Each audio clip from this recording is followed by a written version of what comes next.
Jason, can you hear me okay? We hear you, Mike.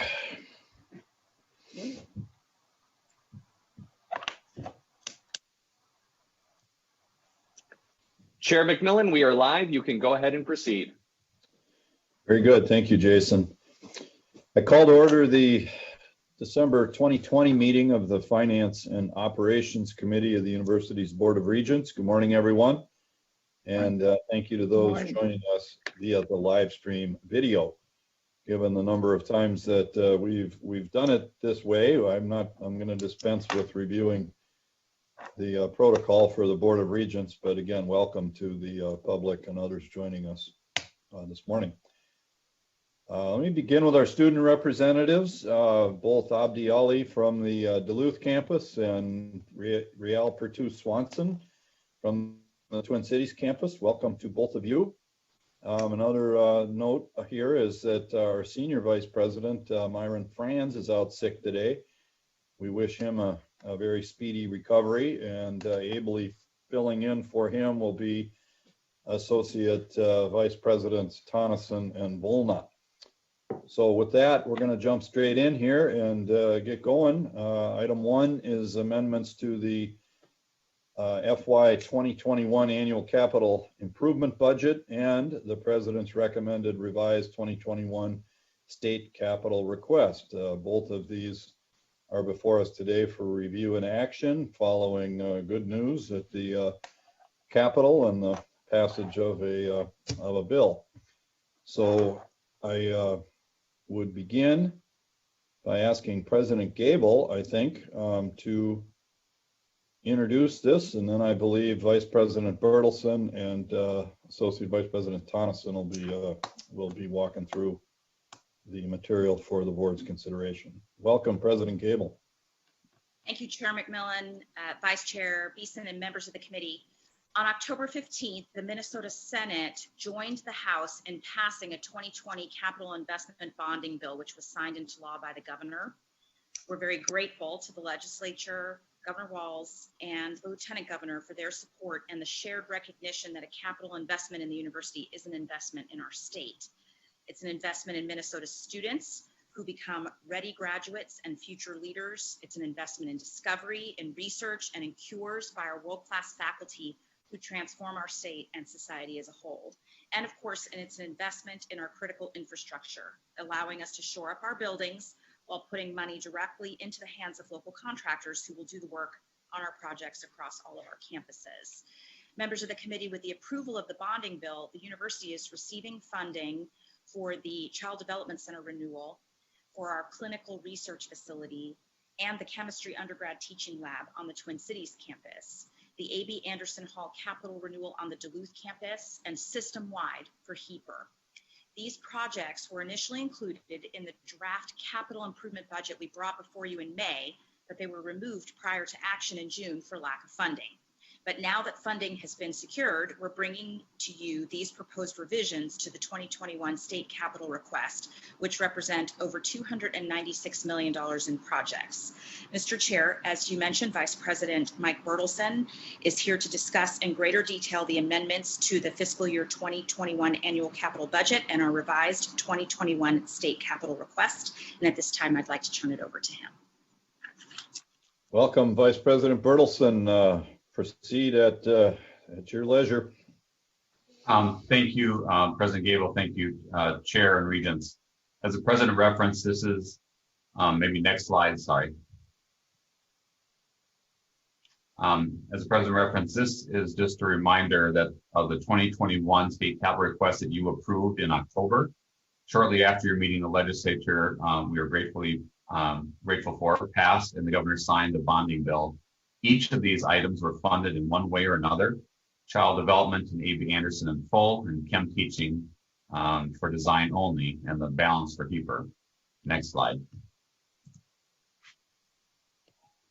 As a result of the bonding bill, these items are before you today as amendments to be added to the FY 2021 annual capital budget, allowing us to proceed with work and spending for these projects.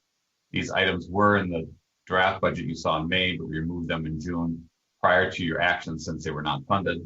Again, child development and A.B. Anderson are funded through completion of construction with these funds, and chem teaching and clinical research on the Twin Cities campus are funded only through design. Next slide. Here you see the President's recommended revised state capital requests for next session.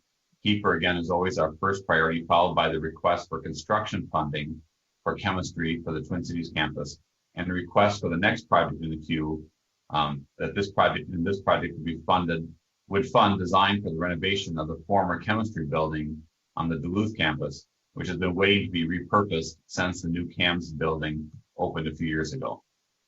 With that, that's the end of my presentation. I'd be welcome any of your questions and comments. Thank you, Vice President Bertelsen. Before I go to the board for questions or input, I'd like to get a motion to approve these resolutions before us. Would one of the committee members consider making such a motion? So moved. Thank you, Regent Hsu, and it's been moved and seconded.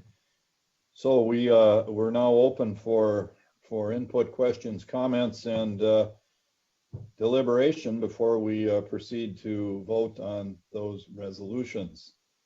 Let's see here, Mr. Langworthy, who do we have interested? I'm looking for hands on my Hollywood Square screen here. There are no raised hands yet, Chair McMillan. My goodness. Not even from our birthday regent, Mr. Anderson? Not yet. Okay. Regent Swigum has his hand up. Regent Swigum, please. Chairman McMillan, thank you. Maybe, Mike, I can just follow up real quickly with the actions of the last legislature this fall. They gave us design money, the legislature did, by the way, for the chemistry undergrad building, and then also for the clinical research building. So would it not seem reasonable and in a step-by-step process request both of those in the next capital request? Vice President Bertelsen. Mr. Chair and Regent Swigum, we did consider that. The difference is in those two projects, we're much further along and much more shovel ready for chem teaching. So that one we've already finished schematic designs and we are moving much further along. So the clinical research facility is more at a pre-design stage and we have much more work to do. So we think we have a full year of design work to do, and really it wouldn't be ready to be in construction for this session. And also the other issue is just the size and magnitude of $200 million kind of projects at the same year would be a potential little challenge. So we think we are presenting the project that's most ready at this time and really could just move efficiently right into construction if it was funded this next session. Meanwhile, we'll try to get be ready to be in that same place a year from now with the clinical research facility. Mr. Chairman, VP Bertelsen, a good response. I did not know the design would not be ready for shovel ready for the clinical research facility for this summer. So I think that's a very, very good, wise response. Thank you, both of you. Any other questions? Mr. Langworthy, I don't see anybody on my screen. I don't know if I'm looking at it right.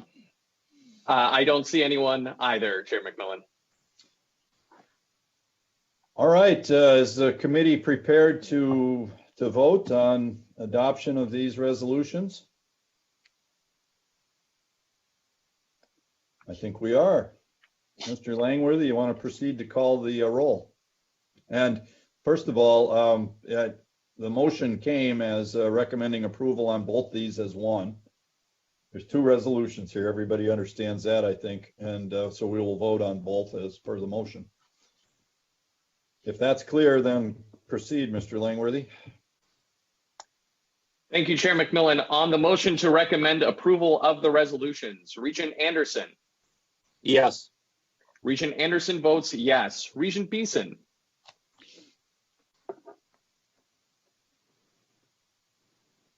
Yes. Regent Beeson. Regent Beeson votes yes. Regent Davenport. Yes. Regent Davenport votes yes. Regent Her. Yes. Regent Her votes yes. Regent Shu. Yes. Regent Shu votes yes. Regent Kenyanya. Yes. Regent Kenyanya votes yes. Regent Mayron. Yes. Regent Mayron votes yes. Regent Powell is absent. Regent Rocha. Yes. Regent Rocha votes yes. Regent Simonson. Yes. Regent Simonson votes yes. Regent Swigum. Yes.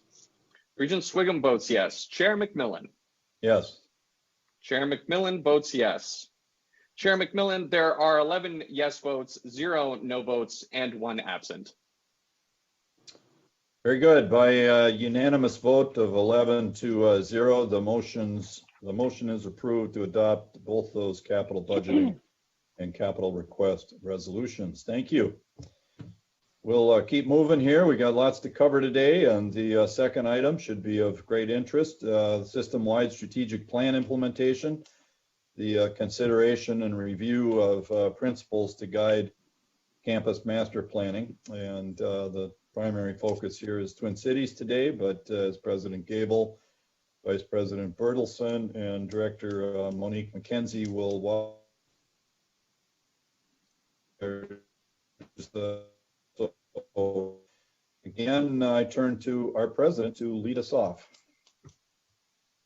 Thank you, Chair McMillan, Vice Chair Beeson, and members of the committee. As part of the implementation of Impact 2025, we're committed to establishing long-term physical master plans for each campus that serve our community and are updated regularly. Accordingly, the Twin Cities campus has initiated steps to be the first system campus to fulfill this component of Impact 2025.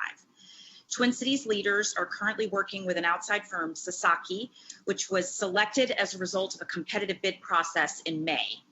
Current Twin Cities planning aims to update the 2009 master plan with a focus on building a campus, not individual facilities, and ideally covering a 10-year horizon through 2030.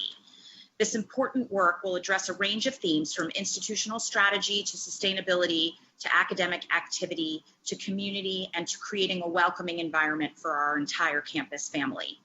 It will incorporate an integrated planning focus, including how the master plan should support our commitments through Impact 2025. Joining us today are Vice President Mike Bertelsen and Director of Campus and Capital Planning, Monique McKenzie, who will walk through this process in greater detail, as well as introduce a revised set of system-wide campus master planning principles that were first adopted in 1993 for your review that will direct the upcoming updates of each campus master plan. So at this time, I'd like to turn it over to them, Mr. Chair. Very good. Thank you, President Gable. Again, Vice President Bertelsen and Director McKenzie, please proceed. Thank you, Madam. Thank you, President Gable and Chair McMillan, Regents. Today, we'll begin with a discussion of our system-wide campus planning linked directly to the system-wide strategic plan. Our plan is to describe our best practices in campus planning and present these as a set of principles that will shape the work to be done across our system campuses. This review of principles will be followed by action in your February meeting. We are seeking the board's direction on these principles so we can consistently approach the work of updating campus master plans for each of our 5 campuses over the coming years. The second part of our presentation today will introduce the campus master planning effort for the Twin Cities campus. Next slide, please. In alignment with the system-wide strategic plan's commitment to fiscal stewardship, commitment number 5, campus master planning is identified as a supporting action in pursuit of this goal. Master plans for each of our campuses address questions of growth, capital renewal, and interaction with our surrounding communities, all based on the priorities shaped by the institution's mission for research, learning, and outreach. Regular updates to campus master plans are also called for in the strategic plan. Typically, that has meant a 10-year cycle for updating these plans. The last action noted in this section of the strategic plan references land acquisition, retention, and use strategies. This effort will be developed concurrently with master planning as there is a clear connection between these efforts. This land ownership strategy will establish a set of principles for the university to use to guide decision-making about acquisition, retention, and disposition of land across the state. Specific decisions will be influenced by the unique master plans developed for each campus. This work is also expected to be completed in 2021. Next slide, please. Oh, sorry, back one. Oh, there's one missing. Apologize. So I'll just refer then, in addition to the commitment number 5, we also will be addressing sustainability, and commitment number 3 refers to sustainability. The campus master plan at each of the campus will contribute to the sustainability goal, specifically a climate action plan for each campus, and the opportunity to support mutually beneficial sustainability initiatives are complementary components of campus master planning activity. And as you will see when we get into discussion of the principles that inform good practice, sustainability approach is expected to be integrated with campus master planning guidelines. We feel this approach of integrating sustainable goals and strategies will also reflect our values of stewardship, which has long been represented across the university system. So here, I would like to discuss the end goal of our campus master planning efforts. No matter the scale or size of campus, these outcomes apply system-wide.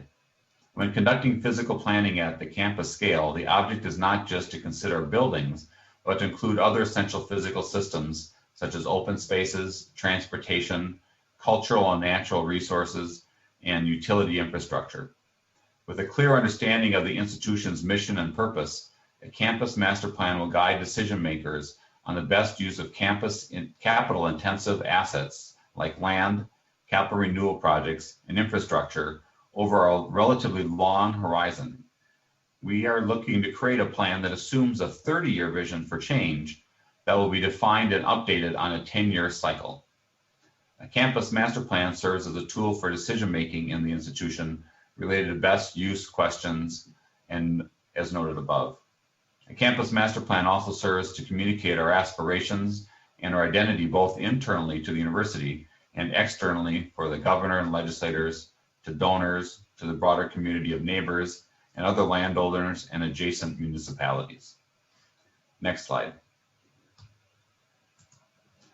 I want to take a moment to highlight what a campus master plan does not do. The plan identifies known or anticipated issues, but doesn't prescribe all the new building sites and needs. The basis of the work is what is known or reasonably projected relative to need, but the plan will have a fundamentally flexible approach to guiding physical evolution on its respective campuses to remain useful and relevant over the time that it's used. The plan is also not a blueprint of directing the design of new buildings and the landscapes or streets and plazas. It defines values, objectives, and desired outcomes for the components that define the whole campus and is intended to be used when decisions are being made about specific capital projects. Finally, the master plan does not mandate a specific financial plan, resources, or sequence for capital renewal or growth. These decisions are reserved for the capital budget tools of the 6-year plan, the state request, and other university budget processes. Next slide. In 1993, Regents determined that there was a need to outline a common approach to planning at each of the system campuses. These principles were the result of those discussions. As a reminder, these principles are referenced in your document materials on page 30. These principles focused on making sure the components of good campus master plans were included in the work. These 4 principles are a strong foundation for best practices in campus master planning, both in 1993 and still today. But given the intervening years and the complexity of our environment, we have done a review of these principles and are proposing changes to guide the next iteration of campus master planning for the university. Next slide. As the board is aware, the university pursued a competitive process to select Sasaki, a nationally recognized consultant, to support our Twin Cities campus master planning. The portfolio of work that Sasaki has built over decades of campus planning experience in the United States and internationally makes them a very strong partner for our efforts. Their experience most recently includes leading our own St. Paul campus facility strategic plan. In reviewing the best practice principles with our consultant, we ask for their suggestions to these principles to guide system-wide campus planning, campus master planning. Next slide. In response to a request, Esaki shared a set of factors that they have encountered at other institutions engaged in strategic and system-wide planning.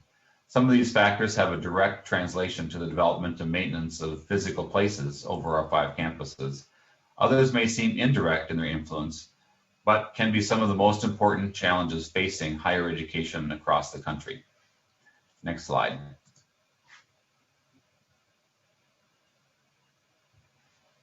With the benefit of Sasaki's knowledge and experience, we are proposing a revised set of principles to reflect some of these challenges.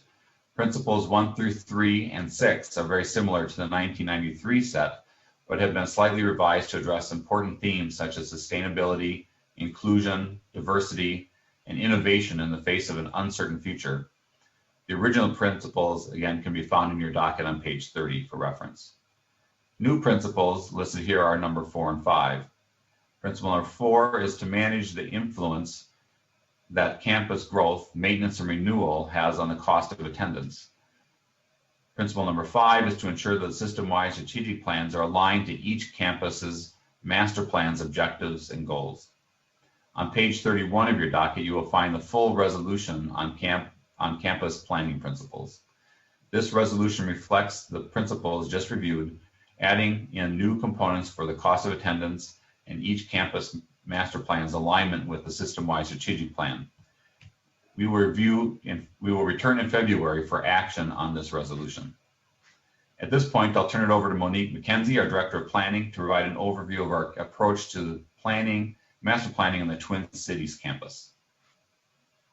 Thank you, Mike. Chair McMillan, Regents, we're turning our attention to how we'll match this to the ground at the Twin Cities campus as we start this process of master planning. We're launching this effort under the President's leadership for a few reasons, as you see here on the slide, but I wanted to just take a few moments to describe some of those changes that have occurred on and near the Minneapolis-St. Paul sites over this last 10-year horizon. So essentially, our core activities, teaching, research, clinical care, have continued to thrive these last decades, but there are a few striking changes that I want to draw your attention to. While it's true that we have increased enrollment in our undergraduate population slightly since 2008, when we last worked on the plan, the bigger story really is where our undergraduate students live.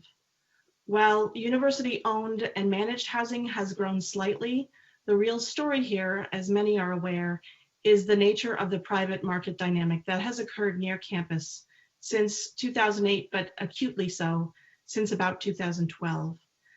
The presence of students living near campus 24/7 really makes a fundamental difference on how we plan and operate our campus and how students move in and around our core sites here at the 3 locations. Just a point of reference, the students then are mostly living in the privately developed and managed housing. This growth has been exponential. City data shows that since the early 2000s, more than 1,500 beds, typically apartment style construction, has been built near the east and west bank sites of campus. So most of those sites are marketed to and occupied by students. Remarkably, close to half of that number, at least 7,000, as far as we can see, were built between 2013 and 2016. Keeping in mind, we opened our 17th Avenue Residence Hall in 2013 and our Pioneer renovated hall in 2019. So the recent estimates even indicate an additional 2,500 beds, either permitted or under construction and expected to land on the market within the next 2 years. So there are close to maybe 23,000 beds near campus that weren't there 10 years ago. The university owns and manages just over 7,000 of those. There's a whole new population that calls this place home, and that's really part of our horizon. Another example beyond housing is LRT service. You see here the image on the right. Our campus is served by 3 stations. That has made a tremendous difference to help manage some of our parking and traffic conditions for certain trips to campus. We do, of course, experience still congestion and delay on our streets, and those are streets that we share with the adjacent municipality and county. And in the case of I-94 and Huron Boulevard, the state. So we know that solving for those complex transportation challenges to make sure our campus activity stays vital is essential, that we can optimize, but we can also work with those partners They are really the funding and constructing entities that will keep our transportation infrastructure vibrant. And then finally, but certainly not at all last on the priority list, is the change that's happened at St. Paul campus. The campus, the activities, the home base has continued to grow its outreach presence.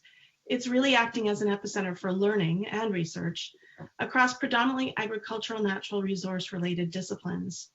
But the education, the draw it has both for extension services, youth programs, and then regional destinations like the Bell Museum, which is recording more than 100,000 visitors annually, are really underscoring the campus's importance in the broader community.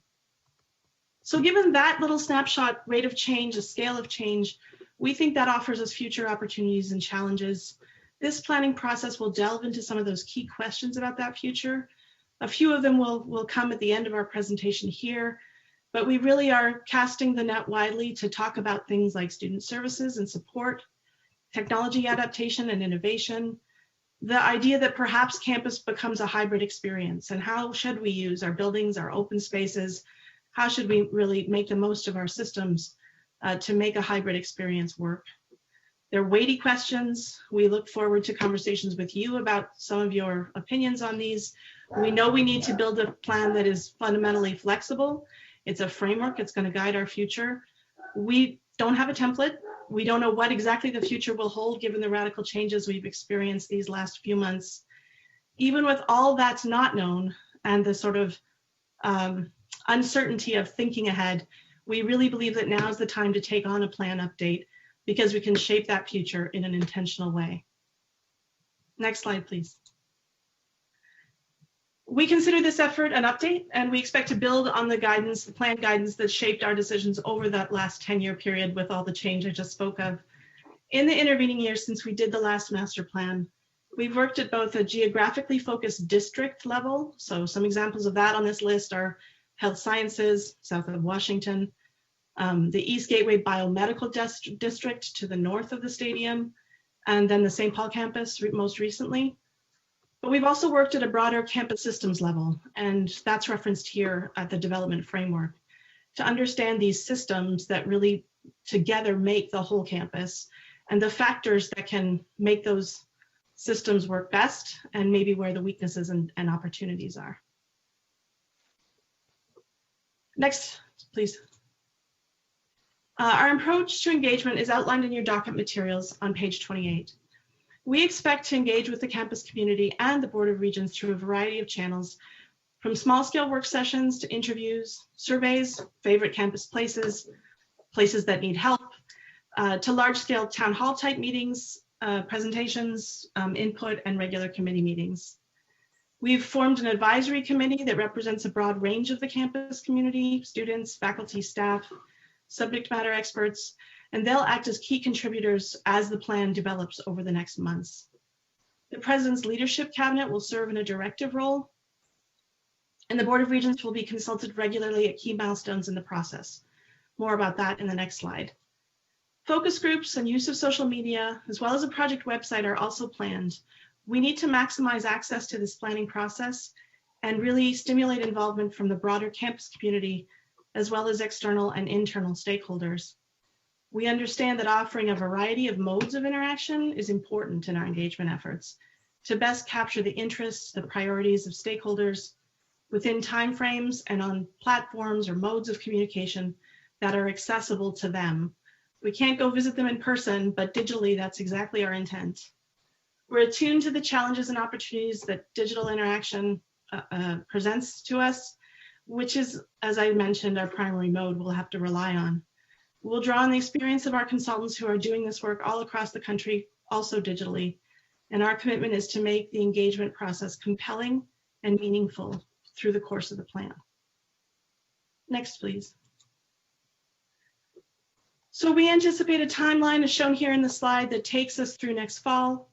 Master planning efforts will really maximize the engagement and decision-making topics, agendas, if you will, between now and May to respect the academic calendar. So we'll start our process as we develop the plan with an exploration of those future trends, priorities, so we can really define what our assumptions are about the plan's development. With this understanding, we'll then craft a comprehensive vision for the future. We'll review the vision and evaluate a few alternatives that describe that future we're aspiring to before the draft plan is ready for circulation. We expect to return to you, Regents, for discussion about the vision as it is starting to emerge in February. And then we'll return later in the spring as the scenarios and alternatives are defined. That's May on the table, you see. The draft plan is expected in July. And then after some iteration, we will bring a final document to you in the fall. Next slide, please. So just a few comments about the scope. What is it what is the level that we expect to be addressing some of the topics you see listed here? The plan needs to be crafted in a way that's useful for decision making. We've talked about a 10-year horizon that's really keeping in mind a 30-year vision of change for campus. It's a bit of a balancing act, but we need to make sure we can translate to a more near-term horizon, keeping in mind the bigger prize. So the level of guidance that the plan provides in each of these topic areas will be influenced by the complexity and significance of some of the issues. So just a few examples here. The theme of sustainability we expect to be broadly integrated. It touches so many aspects of campus systems, choices we make about the evolution of campus, that we believe it's going to be woven all the way through this plan. Land ownership is an important priority, both in the strategic plan, but also in good planning work, and that will obviously be referenced as a component of future development. Transportation guidance is important for our campus.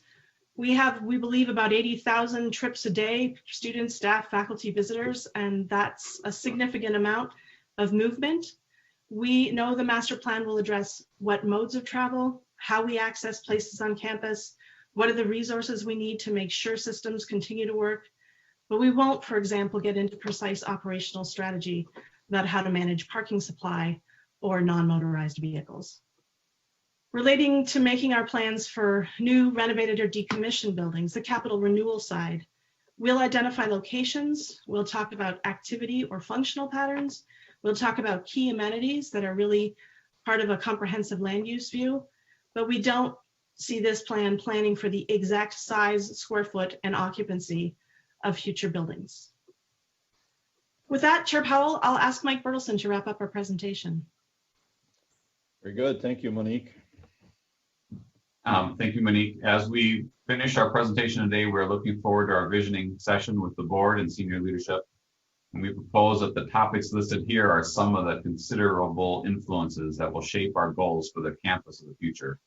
All these topics will translate to the evolution of the physical place on the Twin Cities campus. And we invite regents to respond to these and suggest other questions for our next discussion of the master plan's focus in February. In the interest of time, we are ending the presentation here, though there are additional slides describing the evolution of campus in your docket on pages 48 through 55, which we're happy to review at your request and as time allows. This information provides a brief introduction to the evolution of campus, describing some of the campus building efforts that have shaped the university as a unique place. With that, we end our presentation and welcome your questions and comments. All right, thank you, everybody. And while Jason builds a list of those with questions, I'm going to open with one.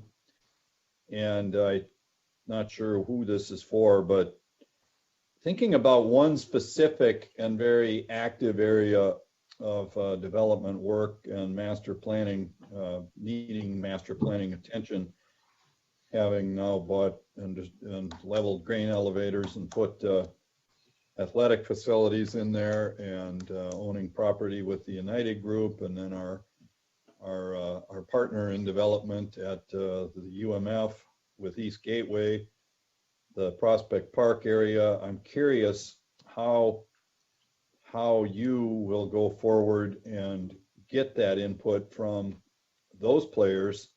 And that was a long list I gave, and it certainly wasn't comprehensive. But how do you make sure that as you go forward, we get that kind of input, and that we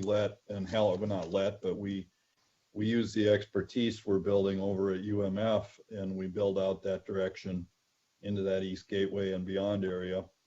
How do we do that with best practices in mind, and making sure that we pace with the foundation and with those groups. And I guess my question is in part, where on the org chart in President Gable's world does that interface fit?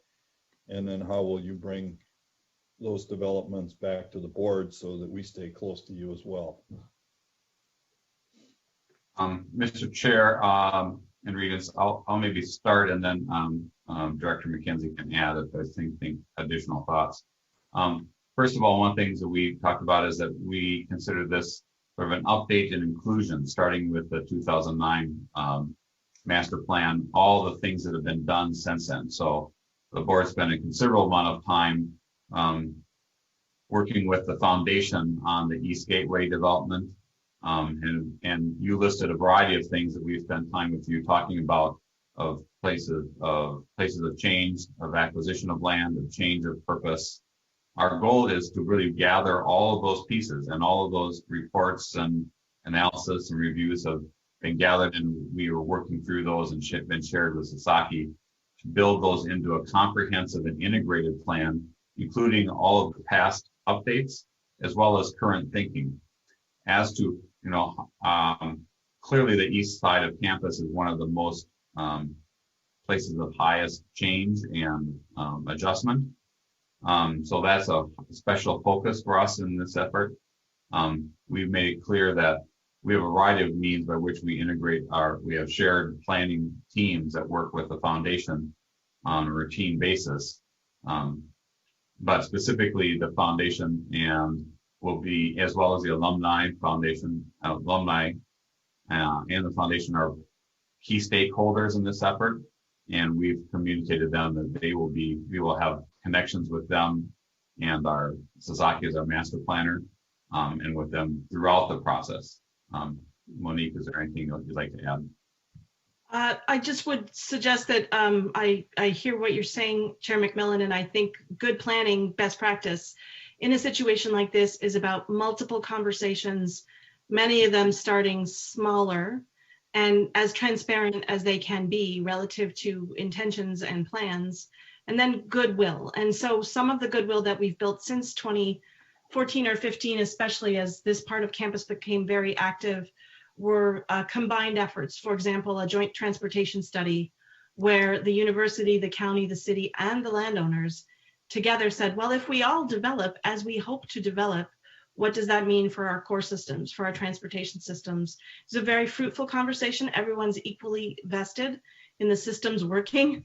So hopefully that's a history that we can stand on, and a commitment to be transparent and to build consensus and understand interests that are mutual, and maybe some that aren't, but understand them in smaller groups before there's broadcasting going on. Good. I think more than anywhere else, geographically and developmentally, there's the need to pace with one another, and to certainly pace with this board. And I think the foundation certainly appreciates that, and I appreciate that you do as well. So when we get out of sync with one another, we don't have that pacing, and then we got to do catch up and back up and start over sometimes. So glad to hear that. Let me move on. I think that I see Student Representative Ali. Let's start with him, and then I've got Regents Davenport, Rocha, and Anderson in that order. So let's go to our student representative. Welcome. Good morning. Thank you, Mr. Chair, and thank you to the presenters. A question was submitted by my colleague regarding engagement with surrounding communities. The answer provided didn't cite any specific engagement with the Native American population. On page 35, excuse me, the slideshow states, quote, promote positive relationships with adjacent neighborhoods, end quote. So I ask, how is the university engaging with the Native American population? As a land-grant institution built on recognized Native American land, I hope you will be specific with your answer. Thank you. Thank you. Let's see, do we want to go to Monique, Mike, or President Gable? I don't know who wants to field that one first. I'll jump in on that, Regent McMillan. Thank you for the question. So the Campus Master Plan has, as stated, engagement with stakeholders, which would include our Indigenous and tribal partners. But to your broader question, which of course goes beyond the master planning process. You asked about engagement with our tribal partners and tribal community partners. That is a stated expectation in the new Impact 2025 strategic plan. We have named an Indian Affairs Tribal Liaison, Tad Johnson, who is a member of the faculty on our Duluth campus, who is our liaison with our tribal partners. I have met with the tribal chairs, both one-on-one and in formal consultation with MIAC, which is the Minnesota Indian Affairs Council. That was a historic meeting, something we haven't done before. In that meeting, we came up with a plan for structured engagement that includes regularly scheduled meetings with agendas of their choice and preference, which we will follow. In that ensuing period of time, have set up the process for updating policy around our American Indian Advisory Councils, which are required under policy to exist on each system campus, and with an executive advisory council that would both reflect the Twin Cities campus and the executive leadership of each of those tribal advisory councils. This is all the structured formal consultation. We have extensive informal consultation. I have been out to several of our tribal community partners on their land at their invitation, at conferences where we are invited to present. I've personally attended 2 before everything shut down, and we have many faculty, staff, and students doing the same. Thank you. Thank you, President Gable, and your attention to and commitment to this critical area with this critical stakeholder is indeed historic, and I think most appropriate and important that we stay focused on it. I don't know, Student Representative Ali, if you were looking for something more specific to the neighborhoods around the Minneapolis or St. Paul campus. If so, maybe Monique or Mike can jump in there, but I think you get a flavor from President Gable that I firsthand know about in terms of how serious she is about changing and amplifying the engagement that we have. So do you want to follow up? Yes, Chair McMillan.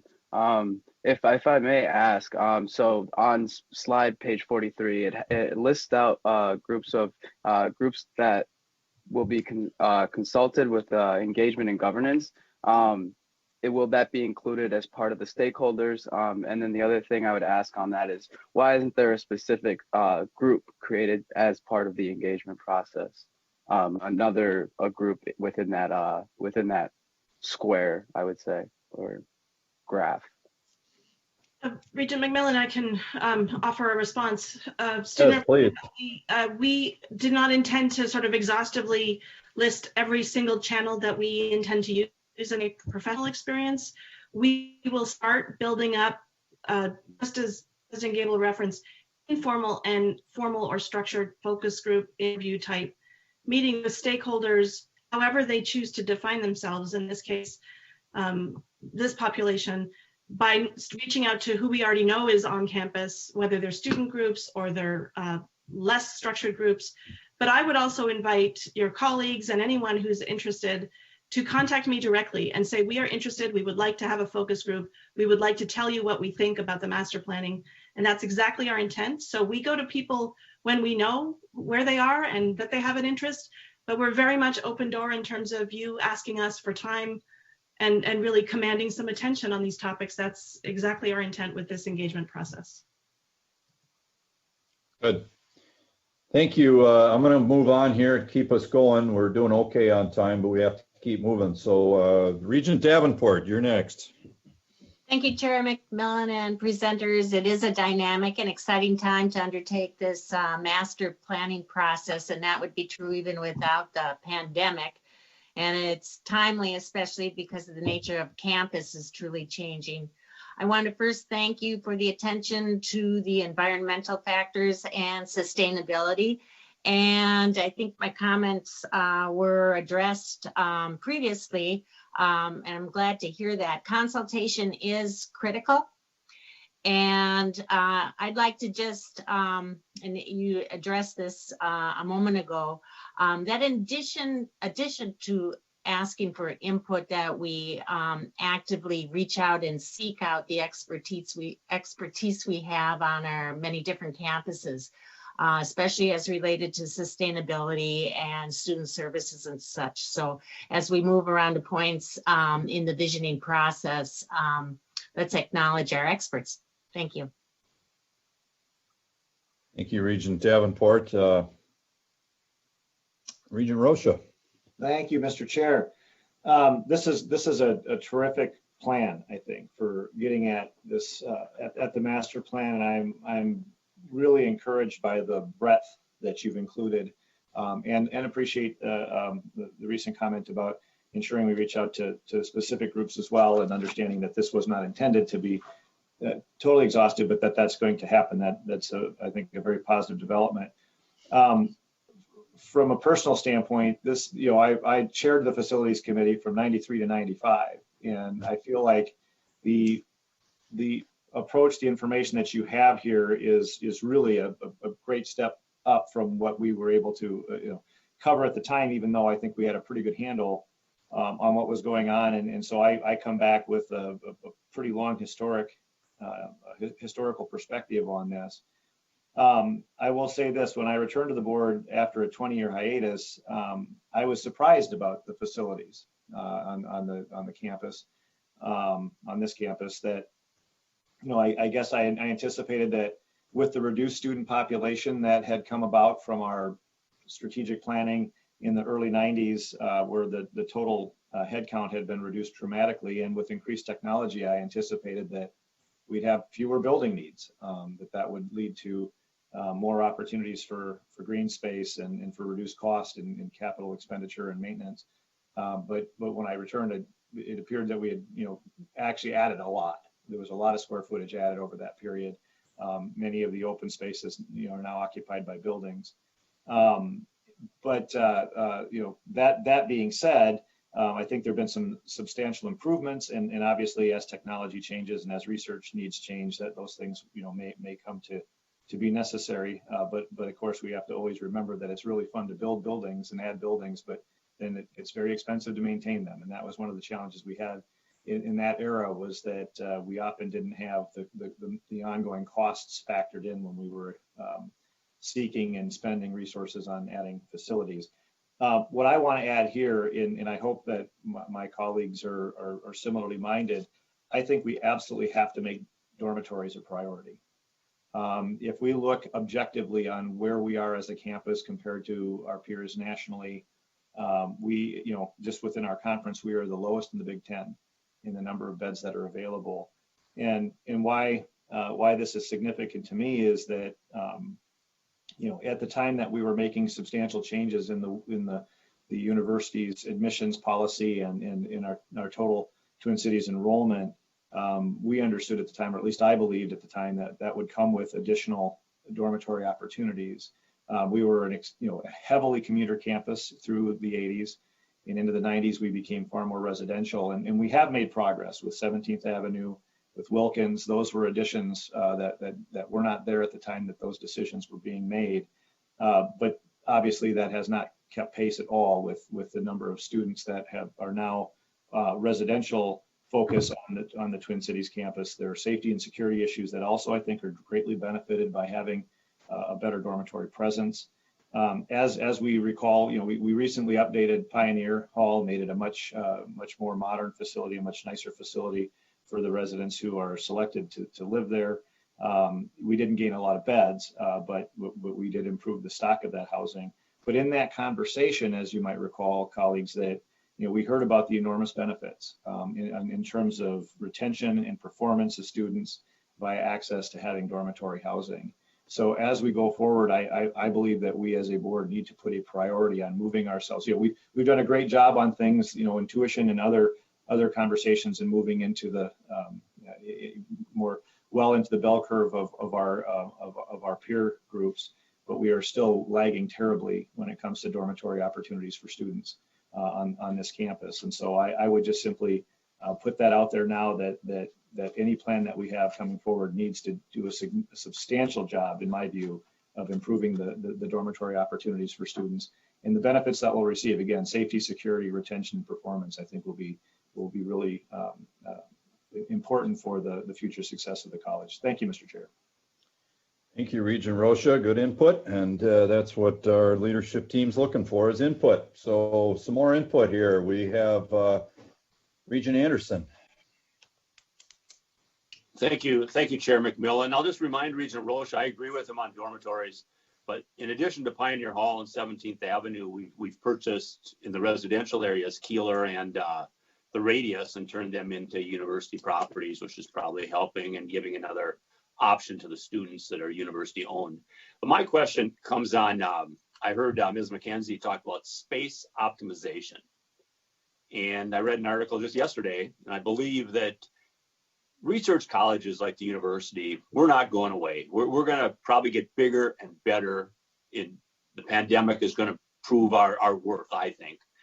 But I think in going forward, we will change somewhat, and there will be some budgetary issues that come out. So I have a question of, and again, understand everything that the foundation is doing, but I have a question about, and one of the things Ms. McKenzie said that I grabbed onto was space optimization. I think that's kind of a key component. And so my question is, can you tell me, we have medical space needs, we have academic space needs, we have athletic space needs. Where do you think that space optimization will go on? What type of percentage? Will it continue to be the acquire and build? Or do we see a lot of opportunities for repositioning what we already have? And I guess that's my question, and I'll just sit and listen. Dr. McKenzie, do you want to field that, or is that or one of our other? I'll ask Vice President Bertelsen if he wants to start, and then I can follow as needed. Very good. Vice President Bertelsen. Sure. So Regent Anderson, you're touching on one of my favorite topics of how we best use the 30 million square feet the university has across its system. And, I think you're right about, as a research institution, we are place-based. And so there are certain things that just require need to be done in person. Certainly we're learning what can be done remotely, what can be done alternatively in different modes. Nobody's bringing home fume hoods and biomedical research labs to their garage, or at least they shouldn't be. So there's, that kind of research and patient care, and hopefully in the future, athletic venues are things that are going to continue to be very place-based. And I think, as Regent Rocha identified, students want to live in that space where there's connections. So I think there are a lot of places I don't anticipate, where we will continue to have that presence. I think the place where there's best opportunities for review and is around the work environment. How many people, what's our style and pattern of working in present, whether in cubicles or offices. There's lots of different opportunities there, and we are certainly learning about what that means to work differently than we used to. And so this is a unique time. And so we are in conversation, Vice President Horstman and HR has teams thinking about what that means from a supervision and management. We're thinking about it from a space, how do you design and deliver different spaces? We have some examples of that on campus already. And so I think there is a huge opportunity from that, specifically primarily around how people do their work, that sort of office environment. Thank you. Okay, I've got 3 more regents here, and I'm going to get all 3 of them in, and then we're going to be done, because about the time I mentioned we're on time, we quickly get behind time. So let's see, Regent Hsu, then Regent Mayeron, and then Regent Beeson, and I'd ask you all to be a bit concise. Thank you. Regent Hsu. Yes, thank you, Mr. Chair. I will be very concise. I am interested in what comes out of this, and I hope that we are taking into consideration some of the things that we've learned throughout this pandemic in terms of the changing of work and all that kind of stuff. Last point I would like to make is I've heard a lot about the possibility of a new hospital, and I just want to make sure that we're planning accordingly for where that would be and how that would likely benefit us. Thank you. Always a critical topic, Regent Hsu, and good to add that to the mix here. I don't know if we have anybody that wants to take a shot at a quick answer as to how that big item gets built in or not. Regent or Vice President Bertelsen. Sure, Chair and Regent. Yes, the short answer is yes. That is clearly in the things that we are looking at and will be part of the broad picture of our planning horizon. Okay, in the spirit of input, thank you, Regent Hsu. Regent Mayeron, and then we're going to close with Regent Beeson. Yes, thank you. I just had a question perhaps for Vice President Bertelsen. Regent Rocha talked about focusing on or making sure that we were keeping in mind the importance of dormitories. And I just wondered if you could comment on that because I have had a different impression about whether we have adequate space in our current dormitories or other housing offerings. So I would like to get your thinking on that. Vice President Bertelsen. Sure. Chair and Regent, yeah, I think that it's a good question and a topic that we certainly will have to address, and we will be looking to the President and the Cabinet for some of those inputs, which will help influence the master plan direction. So, what are the key inputs? Is the size of the student body? What's the time for this? Imagine size of the student body going into the future would certainly be a major piece of information which would drive what we need to have for the campus. I can say based upon existing enrollment that we have today sufficient housing to meet the guidelines that we've worked up, that have come from the board, that we have enough space for 90% of our first year students to live on campus. Other campuses, institutions have made different decisions about second year or other students to be, that kind of other groups to be on campus as well. Changes in that philosophy would certainly change our approach.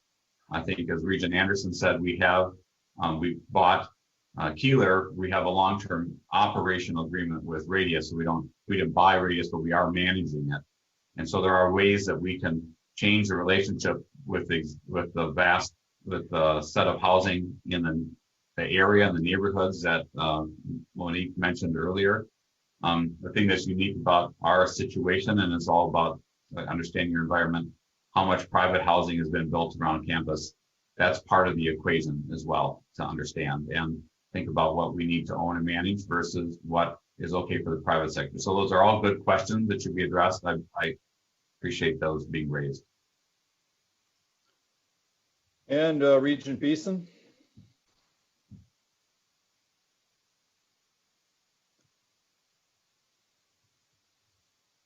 Regent Beeson, you're muted. All right, thank you. Thank you, Mr. Chair, and thank you, presenters. This is a good start.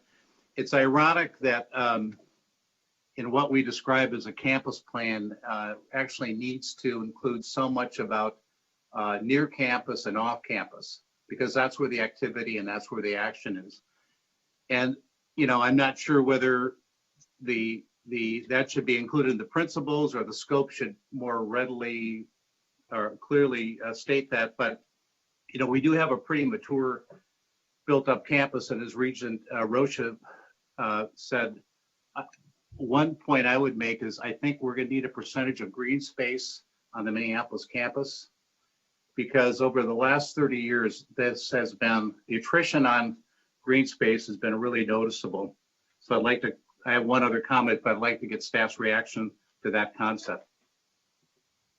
Green space, Director McKenzie or Vice President Bertelsen? Chair McMillan, Regent Beeson, we couldn't agree more. And actually, when we worked on the development framework that the board saw in 2016, that layer of open space, what's changed, what do we need to reserve for the future going forward? Essentially, where are the no build spaces, because they're such fundamentally important open spaces. That's definitely, those are just early thoughts. That's absolutely a primary scope for this plan. And I think that actually also becomes just as important, your reference to what happens near campus, at the edge of campus. And in my opinion, especially on the east side of the East Bank, being really thoughtful about how the open spaces connect and what purpose they serve is absolutely in our sights for this work. Thank you, Mr. Chair. And so on this near campus and off campus work that we're going to be doing, we play different roles. Sometimes we're a joint venture partner. Sometimes we're looking at making opportunistic purchases. Sometimes we're members of organizations, and the plan is going to have to explain what our role is in these and give us flexibility moving forward. There should be an area that has expansion campus opportunities.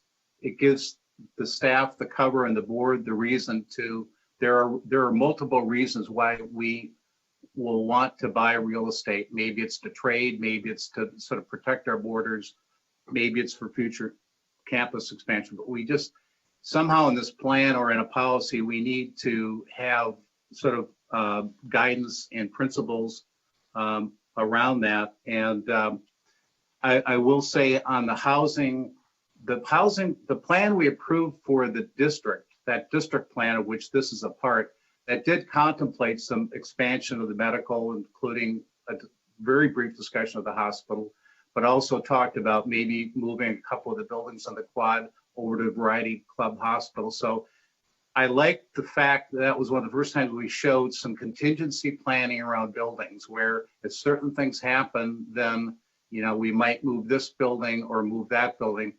But it's not a certainty, and it depends on future events. So the plan has to be very dynamic and contingency based, I think, for it to be workable and helpful. Chair McMillan, Regent Beeson, I couldn't agree with you more. I think we started to try to take baby steps towards signaling our intentions, that flexibility, room for campus change. In the 2009 plan, when the landscape around campus was so different than it is today. But you can, should you choose to kind of help us think about how we will realize this, take a look back at that section of the 2009 plan, because we started to map and we started to describe when, under what sort of terms or conditions we may engage with expansion. And so that might be something we consider to then move on, but it is out there as maybe a starting point. Thank you. Okay. I am knowingly bypassing two more bits of, or not bits, regents who asked Mr. Langworthy to weigh in. We've got to get going here. We've got really, I know, topics that are going to generate as much, if not more, interest from the board with regard to fiscal issues, challenges, and opportunities. So I'm going to move us on, knowing that this is review. And if you've got input, get it to the board office, or get it directly to Monique or Mike. And I know it'll get built in, and we'll be back to this topic for further review and action at a future date. So thank you. Great input from the board, our student representatives, and all involved here. And a really nice job, as you heard, in teeing this up with good context and a thoughtful, broad, expansive approach. So well done. Item 3, an opportunity to hear from the Finance and Operations Planning Work Group, or a summary of updates and next steps. And we've allotted a fair amount of time to this. So let's jump in here. Again, for the third straight time, we're going to open with our president. So President Gabel. Third time is the charm, Mr. Chairman, Vice Chair Beeson, members of the committee. The Finance and Operations Planning Work Group was charged on April 14th to advise the board and the administration on financial and operational planning strategies to advance the university in the midst of the challenges posed by the COVID-19 pandemic. The work group was guided by a distinct set of principles, which you approved at a special board meeting on April 21st. Led by then Senior Vice President Brian Burnett and Interim Vice President Ken Horstman, the work group examined opportunities for operational and personnel cost savings and efficiencies with an emphasis on maintaining employees as a recognition of everyone's value and contribution to the institution. The team also focused on opportunities to continue capital projects, utilizing reserves as appropriate, and working with the state to ensure annual support, including the ability to sustain our medical enterprise, amongst others. The work group's recommendations were presented to the board in June. The university then implemented a number of cost containment strategies to address budget shortfalls, some of which predated the work of the working group, including senior leader voluntary pay reductions, a hiring pause, monitoring terminations and historical headcounts, a merit pay freeze, and a voluntary pay and furlough reduction program. We also added a retirement incentive option. The work group is also continuing to explore new ways to modernize and streamline administrative services while improving the quality of those services. To this end, the university is utilizing an RFP process to select a partner to assist in achieving these outcomes. Members of the committee, I want to express my thanks to Brian and Ken, and now Senior Vice President Myron Franz, for providing the leadership of this working group. And I also want to express my appreciation for the broad engagement and consultation from the university community with the work group. And last but not least, of course, thank the working group members, which is a representative group from across our system. I can assure our university family that every decision we make in the face of COVID-19 is grounded in recognition of the importance of every student, every faculty, and every staff member, and the programs that they work so hard to support and make excellent. Ultimately, all of this work ties to the legacy of this institution and a spirit of inclusion and commitment to shared governance that will ensure that we emerge stronger. So, Mr. Chair, today is AVP Julie Tonninson, who will be ably sitting in for Myron Franz, and Ken Horstman, who will be able to talk about the work and next steps of the working group in greater detail. So at this time, I would turn it over to them. Thank you. All right, I got one more comment. Thank you, President Gable. I note for the board's purposes here that both FY 2021 and FY 2022 operating budgets, and outcomes and impacts are included here. And we're going to are in the next item. And I would just ask you, when it comes to specifics, stay at the level here that in item 3, stay at a little bit higher level if you can, and then we can jump into more specifics when Julie takes us through the operating budget discussion in item 4. I don't mean to try to, rein in the discussion. I just think this one's a little bit bigger picture, longer term, and the next item is about how we get out of this year and into the next with more specifics. So with that, and then I also have in my notes that AVP Volna is going to help us out here, so whoever's next up between Ken, Julie, and Mike, jump in. I can start us off, Chair McMillan. Chair McMillan, regents, and student representatives, I appreciate the time today to talk about the update to the non-recurring savings programs that the president referenced in her initial remarks. I will take us through that information, and then as we move into new steps, Associate Vice President Mike Volna will conclude the presentation. I would like to follow up on the president's comments initially. She mentioned retaining current employees to the greatest extent possible. That was a key principle of this working group.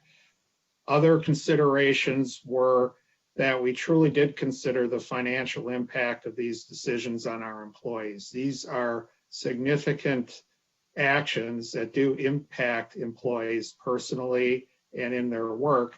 And we took that to heart as we discussed these measures. And in that, we identified approaches that weigh any financial burden toward those that have a higher income level. We wanted to recognize CARES Act requirements on the retention of employees as well earlier this year. And with all that, we can say we did accept the almost fiduciary responsibility of being fiscally cautious and responsible. We also wanted to use a variety of mechanisms and to the subject matter that Mike will cover, those with longer term impacts as well. To Chair McMillan's comments, the savings represented on these slides are broad estimates of a general impact to the university, and the more detailed information of how this affects the budget by department can be found in AVP Tonnison's report today, or can be handled in questions in that setting. These are the 5 initiatives that we will speak to today: the senior leader voluntary pay reductions, the hiring freeze or pause, and the merit freeze were early on and implemented around the time of the formation of this work group. The furlough and pay reduction program was a significant and meaty portion of the work of this group. There was a lot of robust discussion, different perspectives about the model that should be adopted. There was a survey that brought in over 1,100 comments from individual employees and departments as to how to approach it. And there was consultation through shared governance. There were also at least 2, possibly 3 meetings in my recollection with Senate forums. And of course, the final model was approved by the Faculty Senate. The Retirement Incentive Option Program, likewise, in a smaller setting, received input from various employees groups that could be impacted by it as we constructed that policy. Next slide. The Senior Leader Pay Reduction was a voluntary pay reduction program, and it began with a commitment by President Gable in April for herself, and over 200 senior leaders followed voluntarily to reduce a week's worth of pay, which resulted, including an estimate for fringe and $1 million in savings.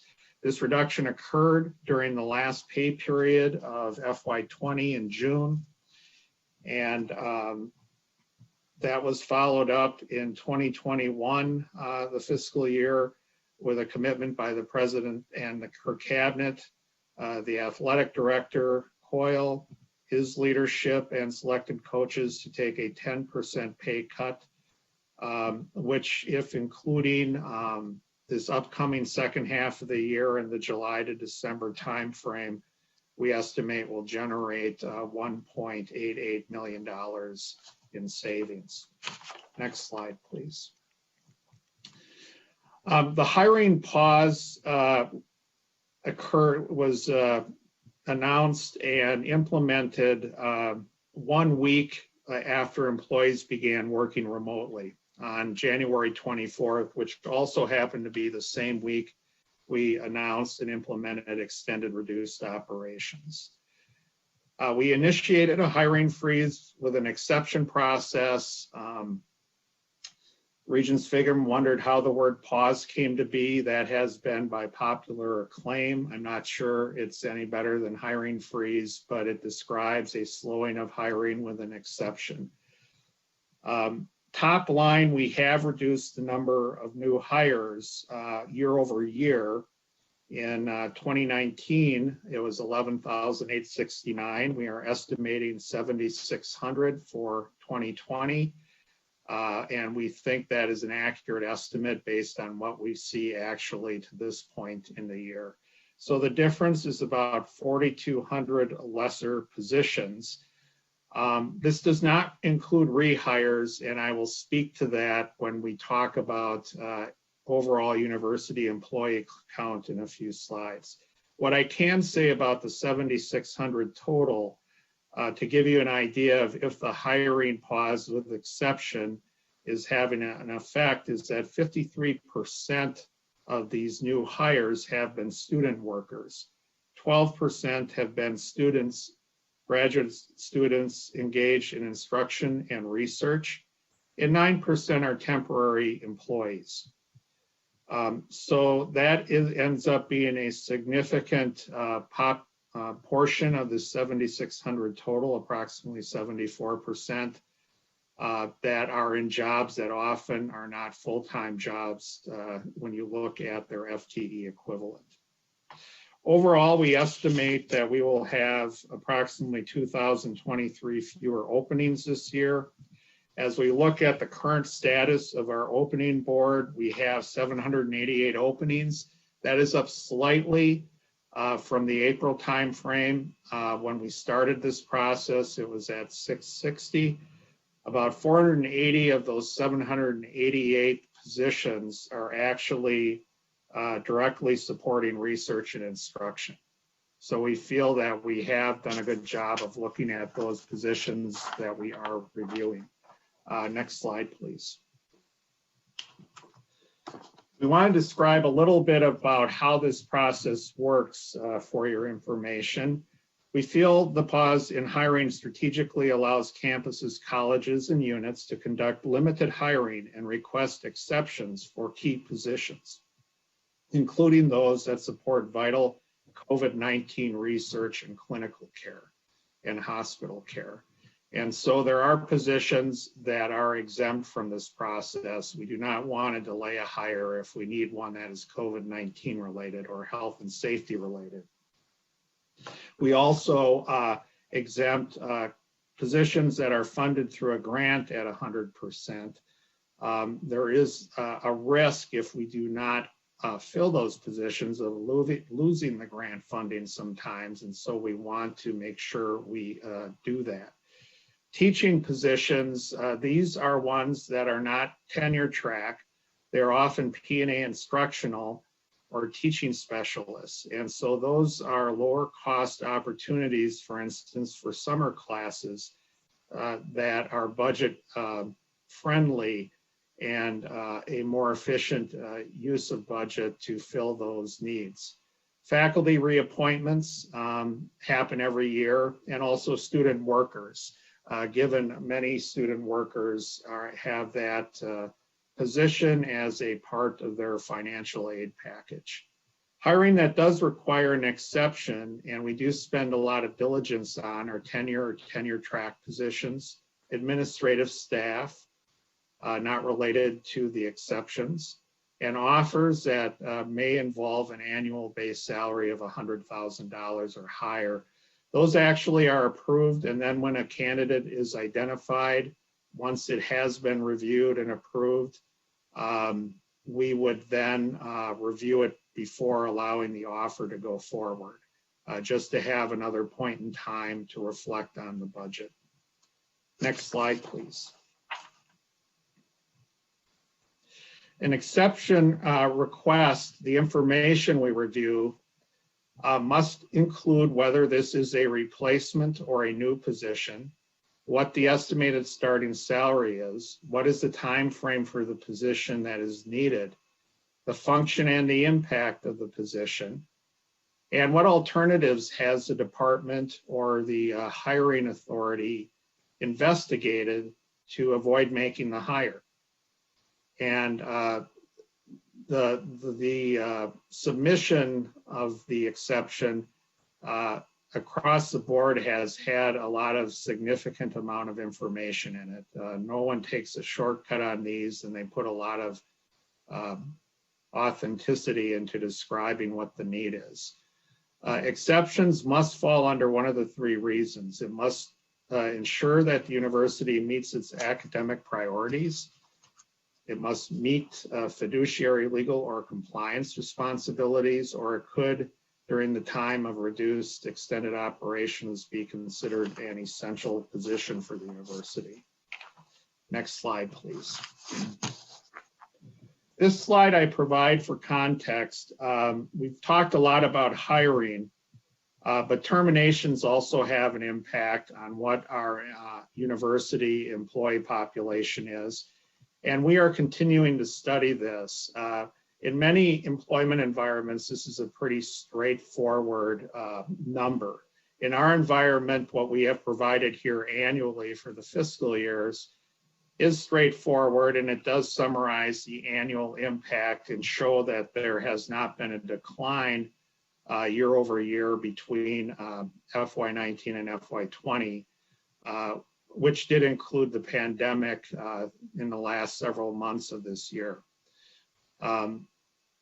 If you remember, in the spring, we had a commitment to keeping people whole and continuing to employ people and retain them through the end of the spring semester. So we feel that did have some impact.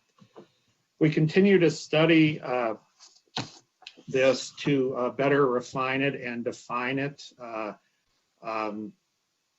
That may sound strange, but in terminations, when you code a termination, you can have multiple lines for one person leaving the institution. For instance, if they're retiring on an incentive program and their health benefits extend or whatever, there can be a double termination in the system. So we are reviewing that and clarifying it going forward. Next slide, please.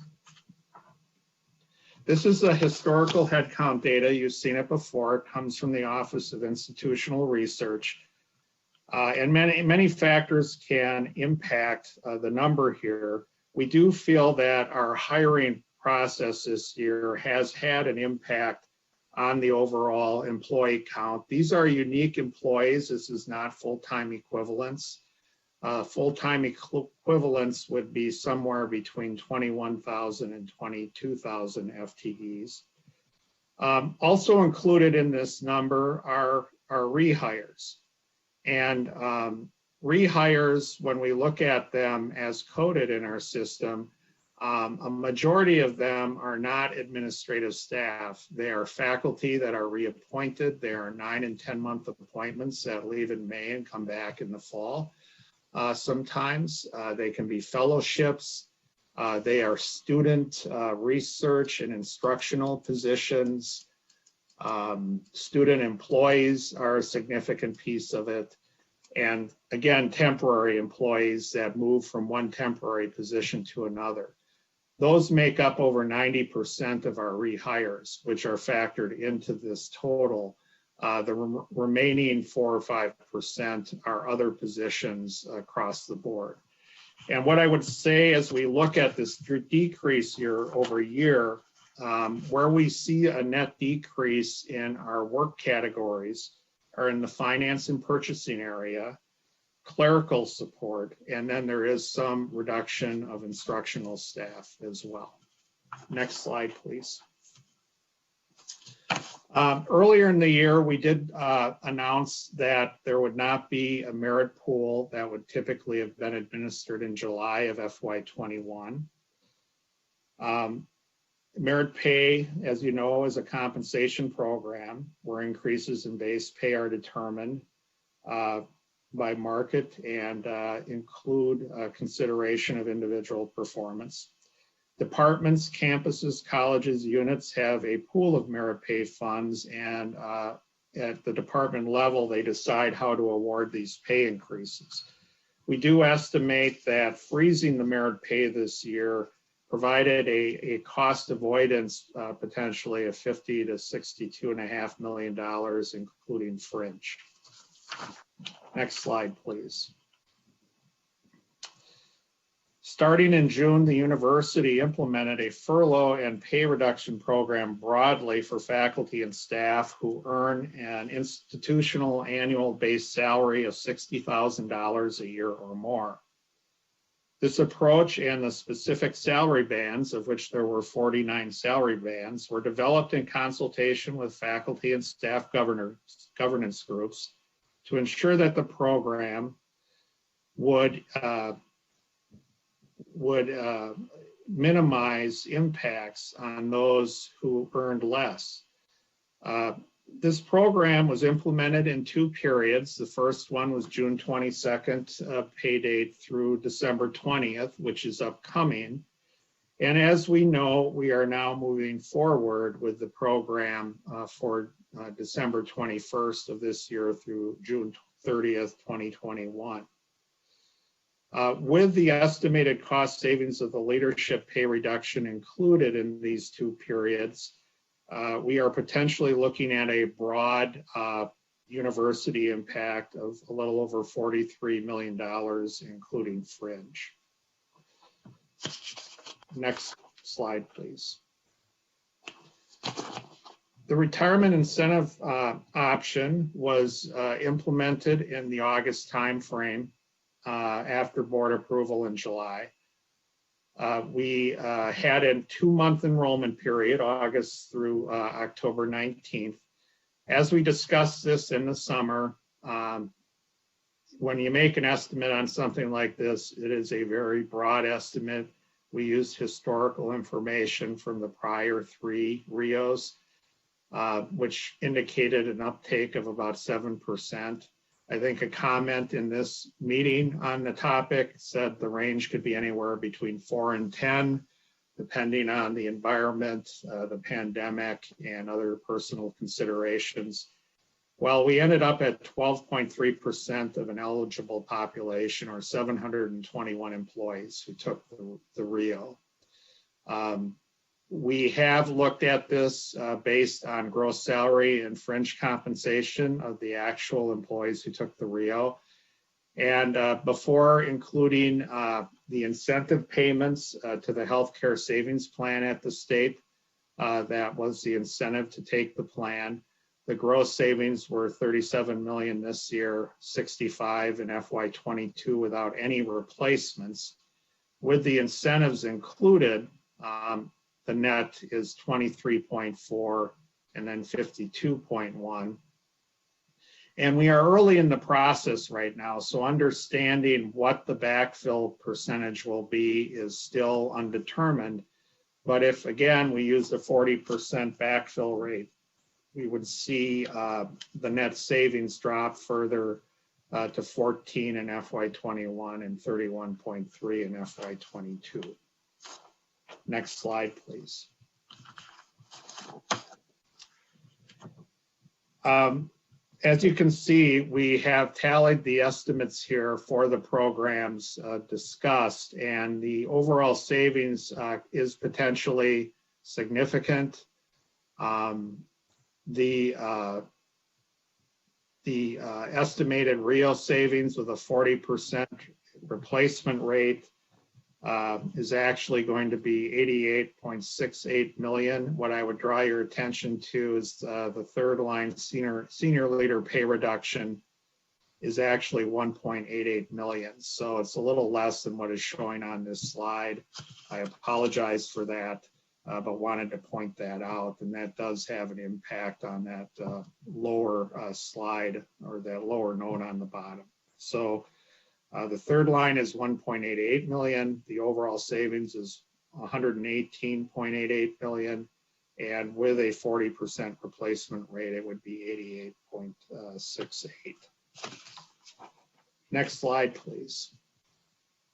To look at the retirement incentive option a little further by employee group, this breaks it out in that fashion across the 4 employee groups. So 166 P&A employees have accepted the RIO, 246 civil service and 269 labor represented employees have, and 40 faculty. And this follows a pattern of past RIOs. Faculty do have another incentive program through phased retirement that could impact that total.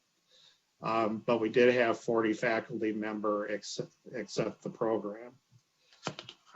Next slide, please. We also thought it would be interesting to break it out by salary band. And as you can see, and probably knew from the prior slide on employee groups, the lower income levels bands in this slide represent the highest portion of those taking the RIO. So the 50,000 to 75,000 range was the most significant, followed by those under $50,000. Final slide. RIO by campus is interesting because, of course, these are very different campus populations. But all of the percentages are rather high, and will have an impact on the campus moving forward. What I would like to pause instead of just looking at the figures on the slide is to say that this program has actually brought forward a process of how we look at this rather than position by position as an overall restructuring effort and exercise. At Morris, Duluth, Rochester, and Crookston, leadership on those campuses, including the chancellors, the vice chancellors, the HR departments, are working on an overall strategy that would include how they approach the RIOs that are impacting them, as well as other positions, and how they look at the work a little differently. So that, I think, has been a very healthy process. We're still in the process of receiving those recommendations and proposals, but that will give us a lot of context as to the overall strategy for the location and how they attempt to address this. And with that, I will turn over the future steps to Associate Vice President Volna to walk us through that. Thank you, IVP Horstman, and look forward to our AVP Volna building on that. I just want to interrupt here to note that this is, I think, making good on President Gabel's commitment to return to this board periodically and in a timely manner with some pretty impactful and pretty significant feedback and the metrics that we need to move forward and develop budget responses and next budget outcomes. So I just want to say that, and I believe the committee and the board probably agree. Thank you. Thank you, Chair McMillan, and Ken, I appreciate the handoff. As President Gabel had noted in her opening remarks, the work group also concluded that the university should take an in-depth look at our system-wide approach to providing administrative services. The objective of such a look would not be to develop an OpEx 2.0, but rather to develop a plan that fundamentally and structurally resets our approach to administrative service delivery by modernizing and streamlining our model. Such an approach could, if done well, both optimize the quality of services and realize and generate long-term recurring savings for redeployment to higher strategic purposes.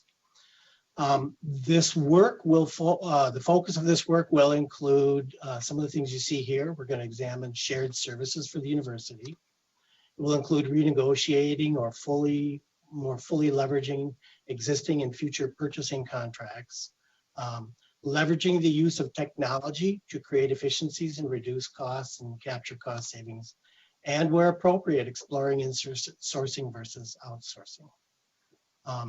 So acting upon the work group's recommendation, the university has developed and issued a request for proposal seeking a partner to help us through the evaluation process.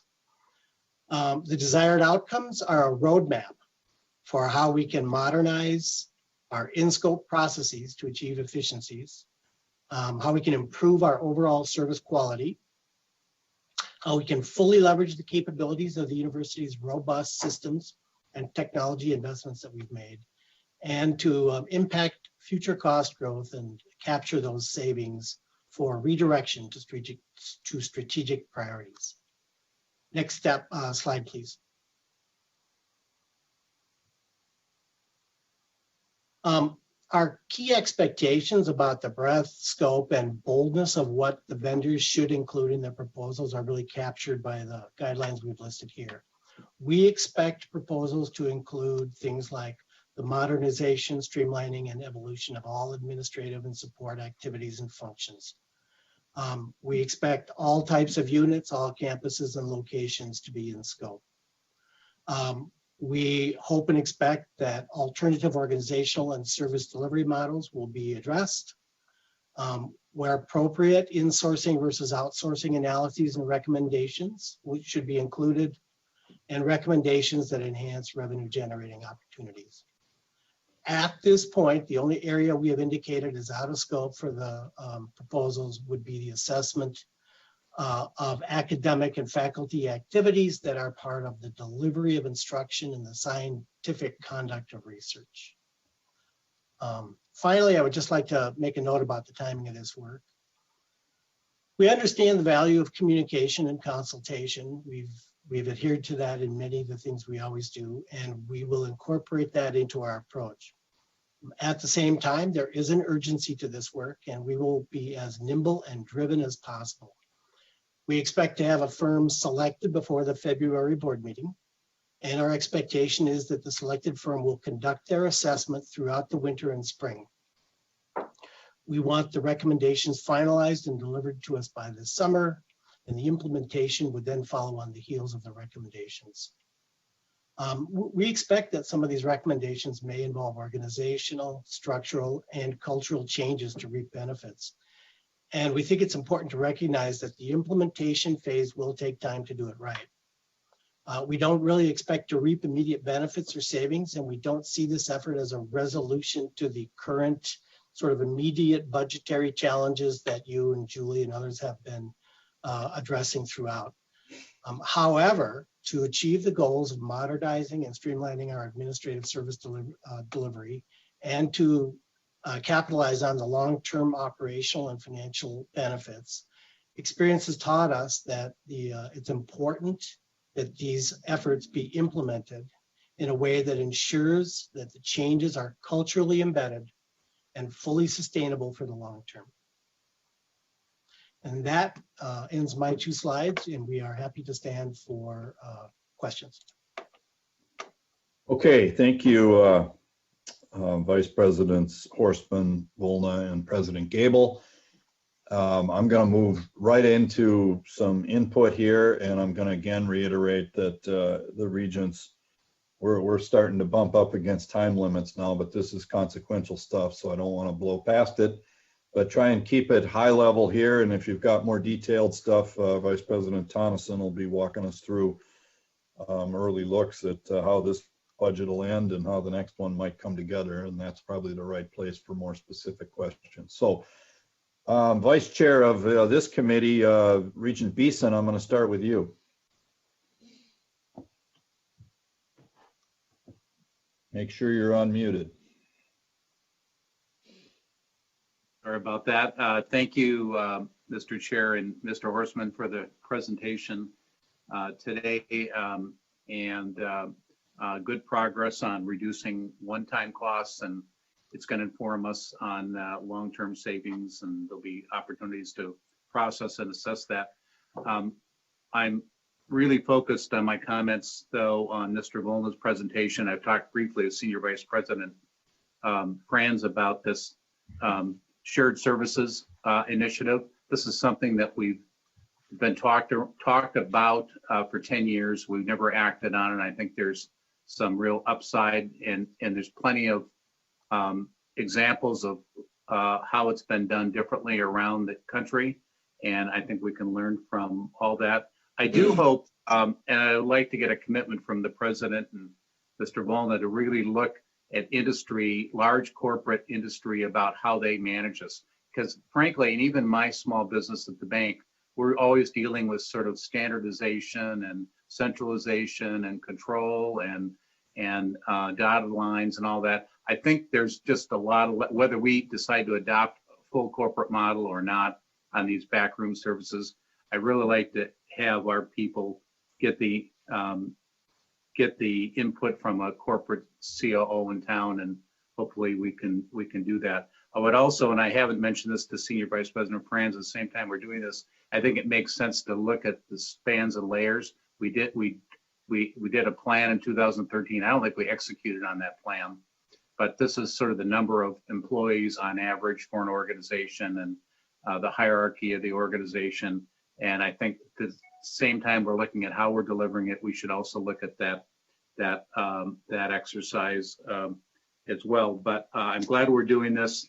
I think there's a smart way to do it and to save money and put money back into the academy and into to delivering education at a lower rate. Thanks.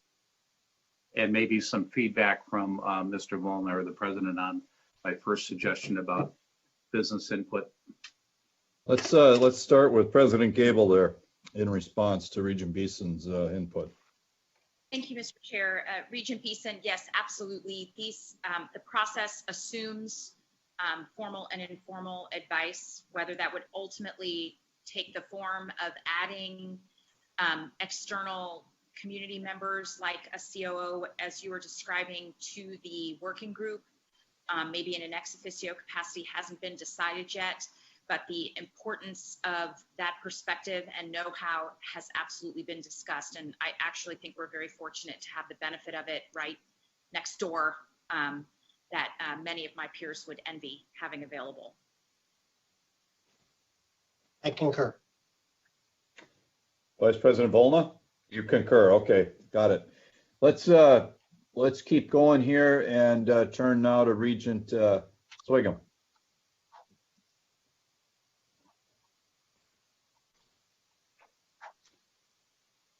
Mr. Chairman, did I unmute now? Sorry. Mr. Chairman, thank you very much. I'll try to keep this very quick and at the 10,000 general foot level, which you asked for in this presentation. I think my question first is of Mr. Horstman. Mr. Horstman, when I look at all the different programs that have been initiated in this last year to kind of address our fiduciary responsibility and our budget challenges, I see merit freeze, pay cuts, furloughs, early retirement, the hiring freeze, quote, pause. I tell people that the university is the only institution, only organization that has implemented all this comprehensive addressing of programs to try to address deficit. I know of no other public and or private institution which has done all these programs. Am I correct, or are you aware of someone else who has tried to address their budget difficulties as strongly as we have? Yes, thank you, Chair McMillan, Regent Swigum. I'm aware that peer institutions have made similar efforts to the extent, other than some institutions who were in the news early this year with earlier actions. It is difficult to tell what extent it is to. Within our Big Ten colleagues, when I meet with them, I think while there have been other institutions that do furloughs, it can have an impact on certain portions of the population, not the entire population, and not all of them have had the principle of looking at the income tiers the way we have. One that is similar might be Michigan State, although it's a different model. They have had a similar philosophy. But I think collectively we did these because there are institutions that have done things like looked at retirement plan contributions, which, as you know, can have a very long-term impact on employees and our reputation as an employer. So we've tried to, while we had that on the table as the next option, we tried to keep some of those at the back and not use them if not necessary because of their impact. Mr. Chairman, what I'm leading into, I think, is a compliment to and a thanks to our university family, staff, instructors, professors. I think they all need to be complimented as we move forward with these programs, which are difficult to do, but we're meeting our fiduciary responsibility in cooperation with them, and they should be thanked. One further and very quick specific question, Mr. Chairman. In the hiring freeze, Mr. Horstman, I've been trying to put a couple different numbers together in different parts of this report.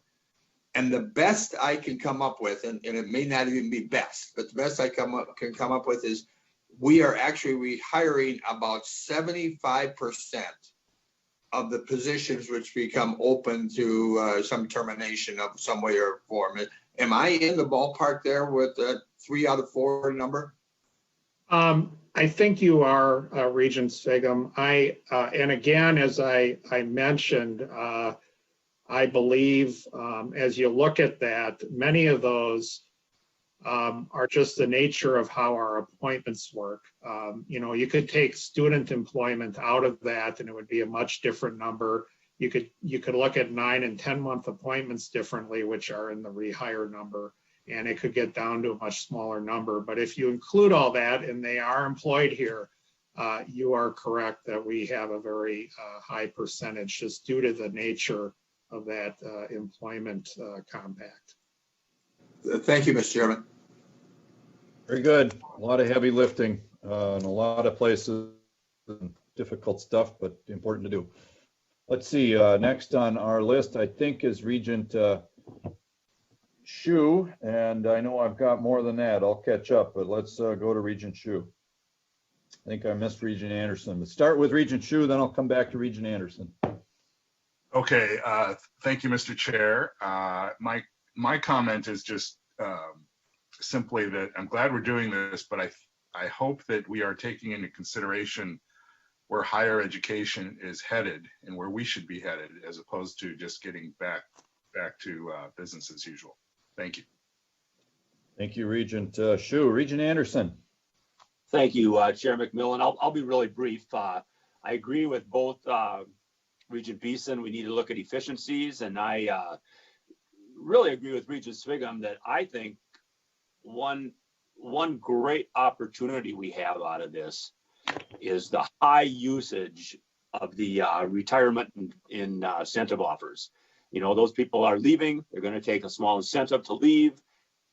We've proved that we have not been real great in reducing unit expenses just by unit expenses. But I think this high usage of that, if we can be judicious in our hiring and how people are asked to do their work, that is a tremendous block. We're gonna hear the next segment here, and we'll get to that. Our budget this year is about 166 million or 175 million in arrears. Not the budget, but the revenue. We just need to be really, really judicious going forward on how we hire new people and how we task their jobs to be. I think it's a tremendous opportunity. So I can't say that enough, but we can't just go out and rehire those people. We have to figure out how to do the jobs more efficiently. So I'll end on that. Thank you. Thank you, Regent Anderson. Agreed, and I was going to make a comment at one point, so I'll make it here. That is that I think it's the replacement decisions have to be something very different than formulaic, given the very different levels of acceptance of the RIO that occurred. You know, in some places it's north of 20% or right at 19, 20. It's pretty big levels when we got a hiring freeze in addition. So I know President Gabel and the team and the chancellors will make those decisions appropriately. We got to be diligent about where and when we replace, but we can't put formulas in place either that don't reflect the fact that this offer was taken at, dramatically different rates by different campuses, departments, and parts of the institution. So thank you. Let's see, we have Regent Davenport. Sorry, I'm trying to keep track. Yes, Regent Davenport, and then Regent Her, and then we're going to get Julie teed up for the next segment. Thank you, Chair McMillan. 2 words: responsible and sound for the plan. I too support shared service and shared purchasing, looking at that. And just a quick echo on the look at employment positions and retirement incentives. I support the restructuring of positions, taking a good hard look at how those come back. And a quick question is, are we at about 70% of the budget on personnel? And as we look at restructuring, is our goal to move that down? Chair McMillan, Regent Davenport. Yes. Historically, our all in for employees, cost-wise of the total budget is around 60 to 62%. So that's comp and benefits, the total financial compact. We have not set a goal percentage-wise of what that should be. That could come out of the budgeting process possibly.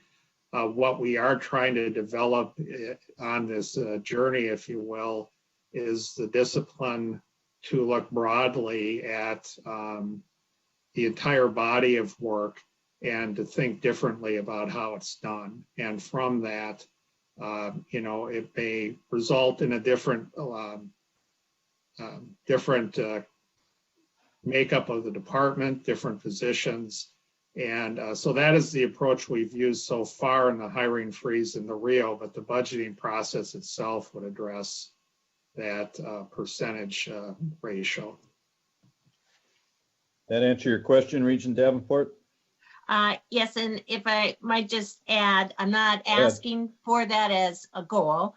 And I would say that in higher ed, 60 to 62% in personnel costs is pretty good. Thank you. Thank you. Regent Her and then Regent Simonson. I did see some hand waving there, so we'll come to you before we move on to item 4. Regent Her. Thank you, Mr. Chair. And I just want to acknowledge all the staff and members of the Finance and Operations Planning Work Group. I think the work that is presented before us is what I had expected when we created the working group a while ago. And I do want to acknowledge that when we talk about the words and the terminology, that it does equal real people and real lives. And so when we're thinking of all the salaries that we are saving, it does impact people. And so I'm just thanking the thoroughness of the work group and thinking of everything, trying to put everything together, but then also to the willingness of all the participants to look for answers and to be brave and to be courageous. So I think good job, work group, and we'll continue the work and the effort, Mr. Chair. I'm done. Well said, Regent Her. There's much more here than analytics. There's jobs and lives and futures involved. So appreciate that. Regent Simonson, you'll wrap us up, please. Yeah, real quick. Yeah, thanks, Chair McMillan. Thank you, presenters. And I too appreciate all the work that's been done here and the sacrifices that have been made by so many in pay cuts and so on, freezes and so on like that. Just real quick question. I think this is for Mr. Volna. Some of the slides talked about leveraging technology and I think like a shared service, stuff like that. But one of my thoughts came to mind was teaching, shared service, leveraging technology and teaching, larger class sizes, that type of thing, across campuses. But then I see on your last slide, Mr. Volna, that's out of scope. Can you help me understand that? Vice President Volna? Sure. Chair McMillan and Regent Simonson. I think we have demonstrated through this pandemic that investments we've made in technology have certainly been critical to pivoting and being able to deliver the academic teaching and in some cases even some of the research activities remotely. And so we're not saying that there aren't opportunities there, but since this RFP is really intended to focus on redefining and modernizing the administrative activities, we set those academic emphases aside and say that others probably should look at those, but this will just really focus on the administrative services. Thank you. Very good. Some good input and a lot of good information and some big steps ahead, especially as it comes to looking at next steps in process improvements and process excellence. So across the system, I'm going to move right in here to ask Vice President Tonneson to jump in and take us through the 2021 and 2022, the update on 2021 and the variables and levers that we have at our disposal as we look at 2022. But again, I want to make clear to the board and clear to everybody, but perhaps the public watching. This is a topic for discussion today, and I think somehow the media or a media report suggested that we'd be taking action on tools, especially a lot of attention around loans. We're not taking any action today, but we're only considering, and as presented to us by the administration, what tools we have before us and what we might ultimately do. If we're going to implement any of those tools, it'll be at a future meeting and with more opportunity for review and action. So with that, Associate Vice President Tonneson, why don't you proceed? And I'd also finally note that we've got labor agreements that have to be approved. So if you see me getting a little edgy around time here, it's because we can't finish today without taking action on those important items. So I'll be watching the clock.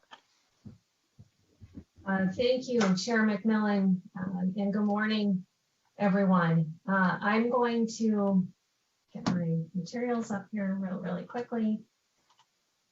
For this agenda item, I'm going to focus on two related but separate topics. And I think, Mr. Chair, that I will go through the whole thing before stopping for questions in the interest of timing. My comments run about 25 minutes, I'm thinking numbers here, so that I can get through all of the slides. But let's start with, as I do each fall, I'm going to, slide please. As I do each fall, I'm going to walk through the major variables we must address in the FY22 budget. But first, I'm going to spend a few minutes updating you on what we reviewed, discovered, and are estimating relative to the current year's financial situation compared to the approved budget. Slide, please. As discussed in October, we met with units to review all potential COVID-19 impacts and to project significant variances from scenarios anticipated in the approved COVID-adjusted budget. We reviewed each of the individual factors listed on this slide with all of our academic and auxiliary units and did a separate analysis for the support units. As I described in October, we intended this process to lead to a good understanding of where we believe things will be at fiscal year end as of today for each major unit, also allowing us to summarize the data at a full university level in a way that puts the right questions on the table to solve the shortfalls as we move forward. Please, slide. So as promised, we can now report on the results of that analysis. The estimated shortfall compared to budget, as we've defined it, is 166 million. This looks like a very precise number, but that is a result of the summation process, adding up unit level estimates, rather than an indication of a very refined calculation. I would generally be comfortable saying the shortfall is in the range of 150 to 175 million based on the review that we completed.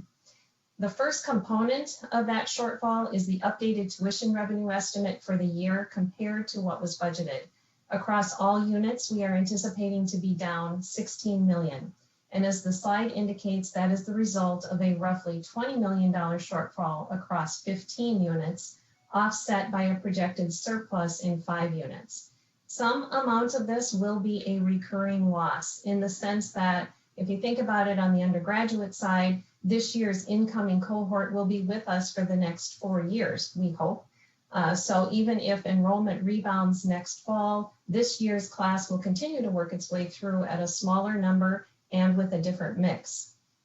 The most striking finding, I think, is that roughly 75% of the projected shortfall for the institution is isolated in our auxiliary operations. That includes Gopher Athletics and housing, dining, and parking throughout the system.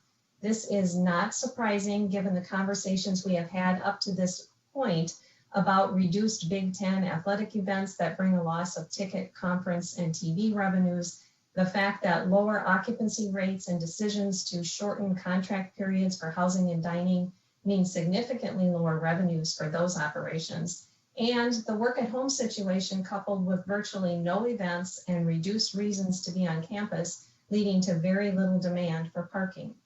Those situations are responsible for 123.5 million, or roughly 83% of that $148 million projected loss in the other revenues activities.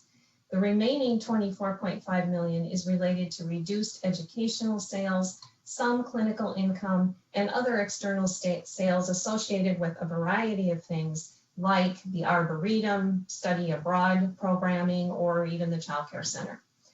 The final result here includes $2 million in projected spending across many different units for cleaning protocols, facility accommodations, and so forth.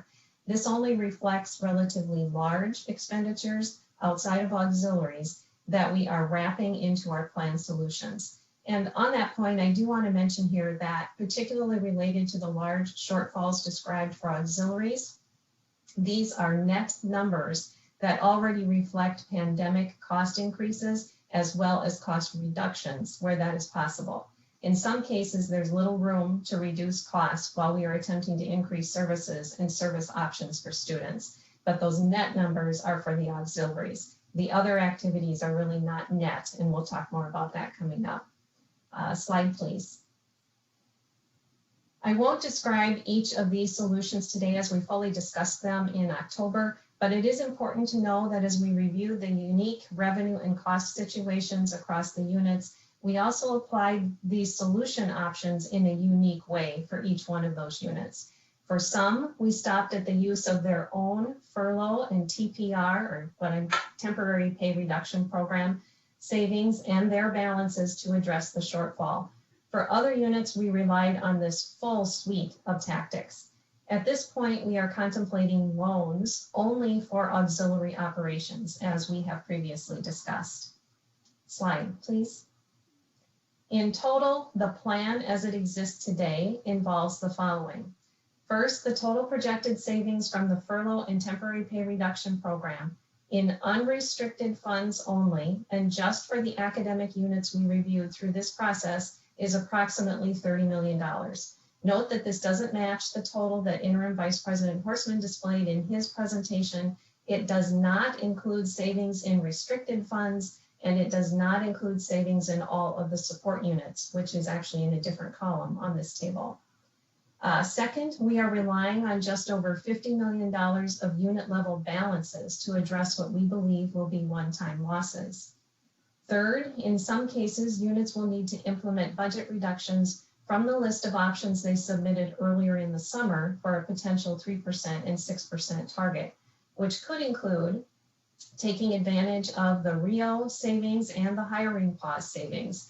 Both of those items fall into this bucket in addressing the shortfall, or in the use of balances, because they also can add to balances.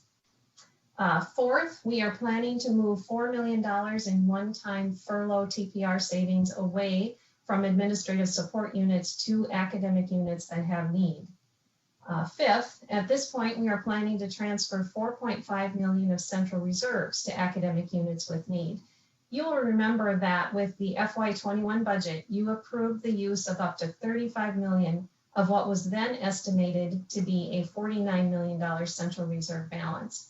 With the use of $22 million to close out FY20, there was $13 million of authorization remaining. So the use of this planned $4.5 million will bring the balance of approved use down to $8.5 million. We believe it is wise to retain some of that authorization right now to offset potentially reduced revenue estimates when we update central reserves coming up here shortly, or to address further unanticipated needs for the remainder of the year. Moving to the next column, at this time, we are not planning to move unrestricted furlough and TPR savings from academic units that don't have extreme need for those savings to others that do. The loan total at this point, after applying some significant spending down of balances in those units, is just over $80 million. And then finally, because we chose to sum the unique situations of all units we reviewed, we are left with this final column that reflects the positive projections for 11 academic units, some of which are benefiting from tuition coming in above budget and the savings in the unrestricted funds from the furlough and temporary pay reduction program, and some of which are projecting a tuition shortfall, but one that is relatively small and within the normal variance range that can be addressed through balances. Plus, they are also realizing the furlough and temporary pay reduction savings. That $10 million, if it holds, may be accessed if necessary in the spring, or will stay in those units for future uncertainties. Slide, please. And finally, on this topic today, I want to emphasize that this is a complete and balanced plan for the situation that existed at the time it was built. Moving past today, we will continue to assess the revenue situation for all of the units and monitor against the plan I've just described. We will be checking in with each of them at a couple of touch points in the spring to determine if we can or need to adjust our solutions. And that includes reassessing the situation in auxiliaries. The assumptions built into the year-end projections so far do anticipate continued lower activity levels in the spring, but if we must take action to close housing, or if the Big Ten benches basketball at some point, for example, there will be or potentially be significant adjustments to our current estimates, and the solutions will have to shift a bit. So we will be back. We will update the board as appropriate on the changing situation. And as Regent McMillan mentioned, we will seek approval as necessary for any long-term financing plans that require that for the auxiliaries once the loan amounts are more definite and we know better how we want to proceed. Slide, please. So taking a break, that's FY21. Moving on to the second topic for today, we can now dive into the general budget variables for the FY22 operating budget, which will be before you for review and action in June. At this point, this is a conversation at a very high level without a lot of specifics. It's a first attempt to think about how we might want to plan for FY22, again, without all the details. Slide, please. I won't go deep into this slide, but I just want to point out that we purposefully build budget development topics into your annual committee schedule to gain your input and to provide you with background information designed to increase your knowledge of the budget overall and the budget process so that you can make informed decisions when we get to the necessary points of the process in May and June.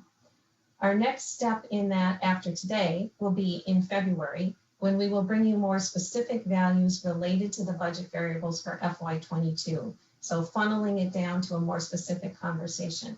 It will be an opportunity for further discussion after you've had some time to think through what we are reviewing today. Slide, please. The next couple of slides summarize how we approach the budget conversation with you each year, focusing our attention on the primary pieces of the budget which require direct decisions at the institutional level.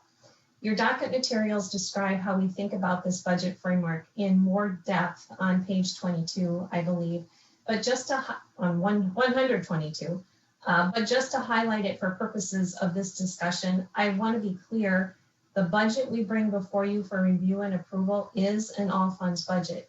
It includes institutional totals for estimated revenues and spending in all fund categories.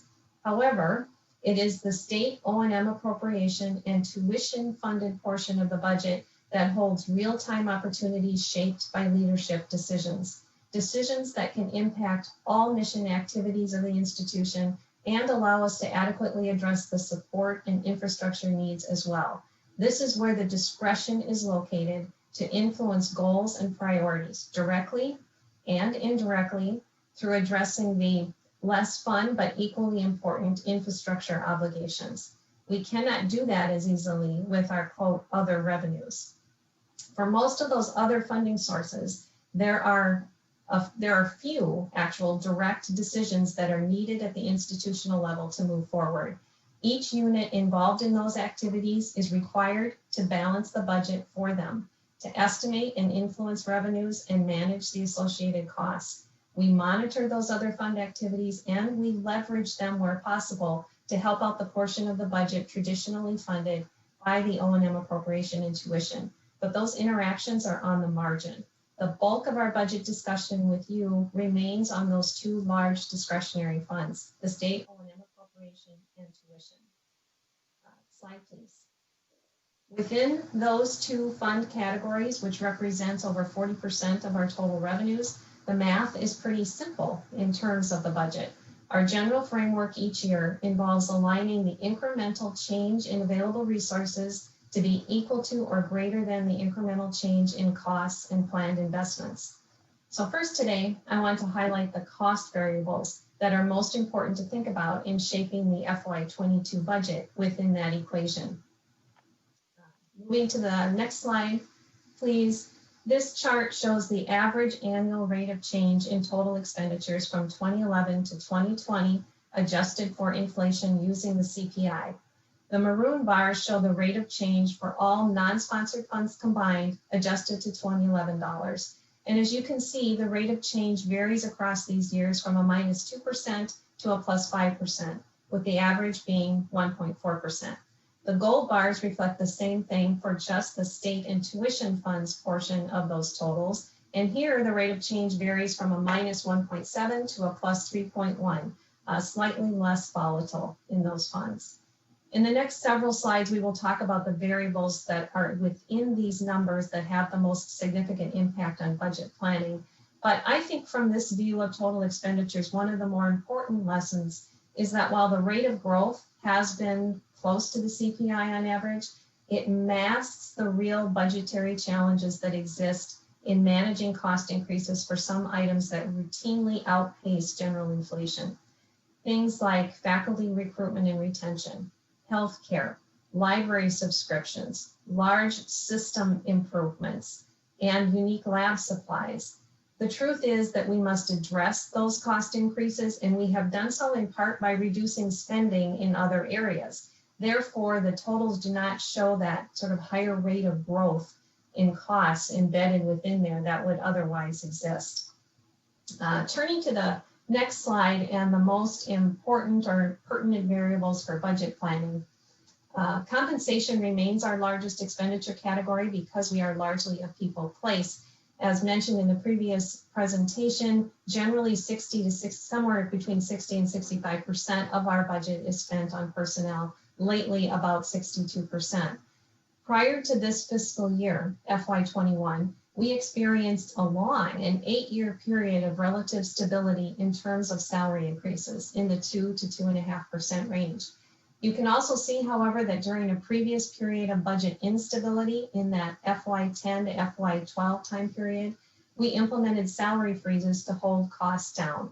If this chart contained the current year, you would see that again related to the merit increase. Unfortunately, fringe benefit costs as a component of this don't allow us an opportunity to immediately impact our total cost of compensation for the budget. But the decisions around merit pool increases year to year can offer that immediate impact on the budget. Next slide, please. The decision on what level of increase to implement for salaries is influenced by the combined impact of a variety of drivers, including market competition for new hires and for retaining current employees, and the inflation rates our employees are facing in their own budgets. At this point, we are estimating a smaller than normal increase in fringe costs for FY22 due to the downturn in our healthcare costs at the end of FY20. That trend has already bounced back as we entered FY21, but the federally required methodology for how those costs impact departmental budgets means that we will likely have 1 year of reduced cost and trend. So without any salary increase for FY22, we are estimating a fringe cost increase of less than $5 million across all funds. And then on top of that, for each 1% increase in salaries, it would be another estimated cost in the $15 to $20 million range. The decision on what we move to in terms of an increase for FY22 coming out of a freeze this year will have significant impact on the FY22 budget plan. Slide, please. As we think about planning for other costs for next year, there are 3 additional categories that must be factored in. The categories of facilities and technology hold both known required obligations for us, as well as choices to enhance the services and infrastructure condition. The drivers you see listed here often lead to unavoidable cost increases in facilities. In terms of utilities, the operating costs related to a growth in maintained square footage with every new building that we open up, and debt service. Generally, these cost increases are in the $5 to $7 million range each year, but any choices we make to enhance space or services would be over and above that total.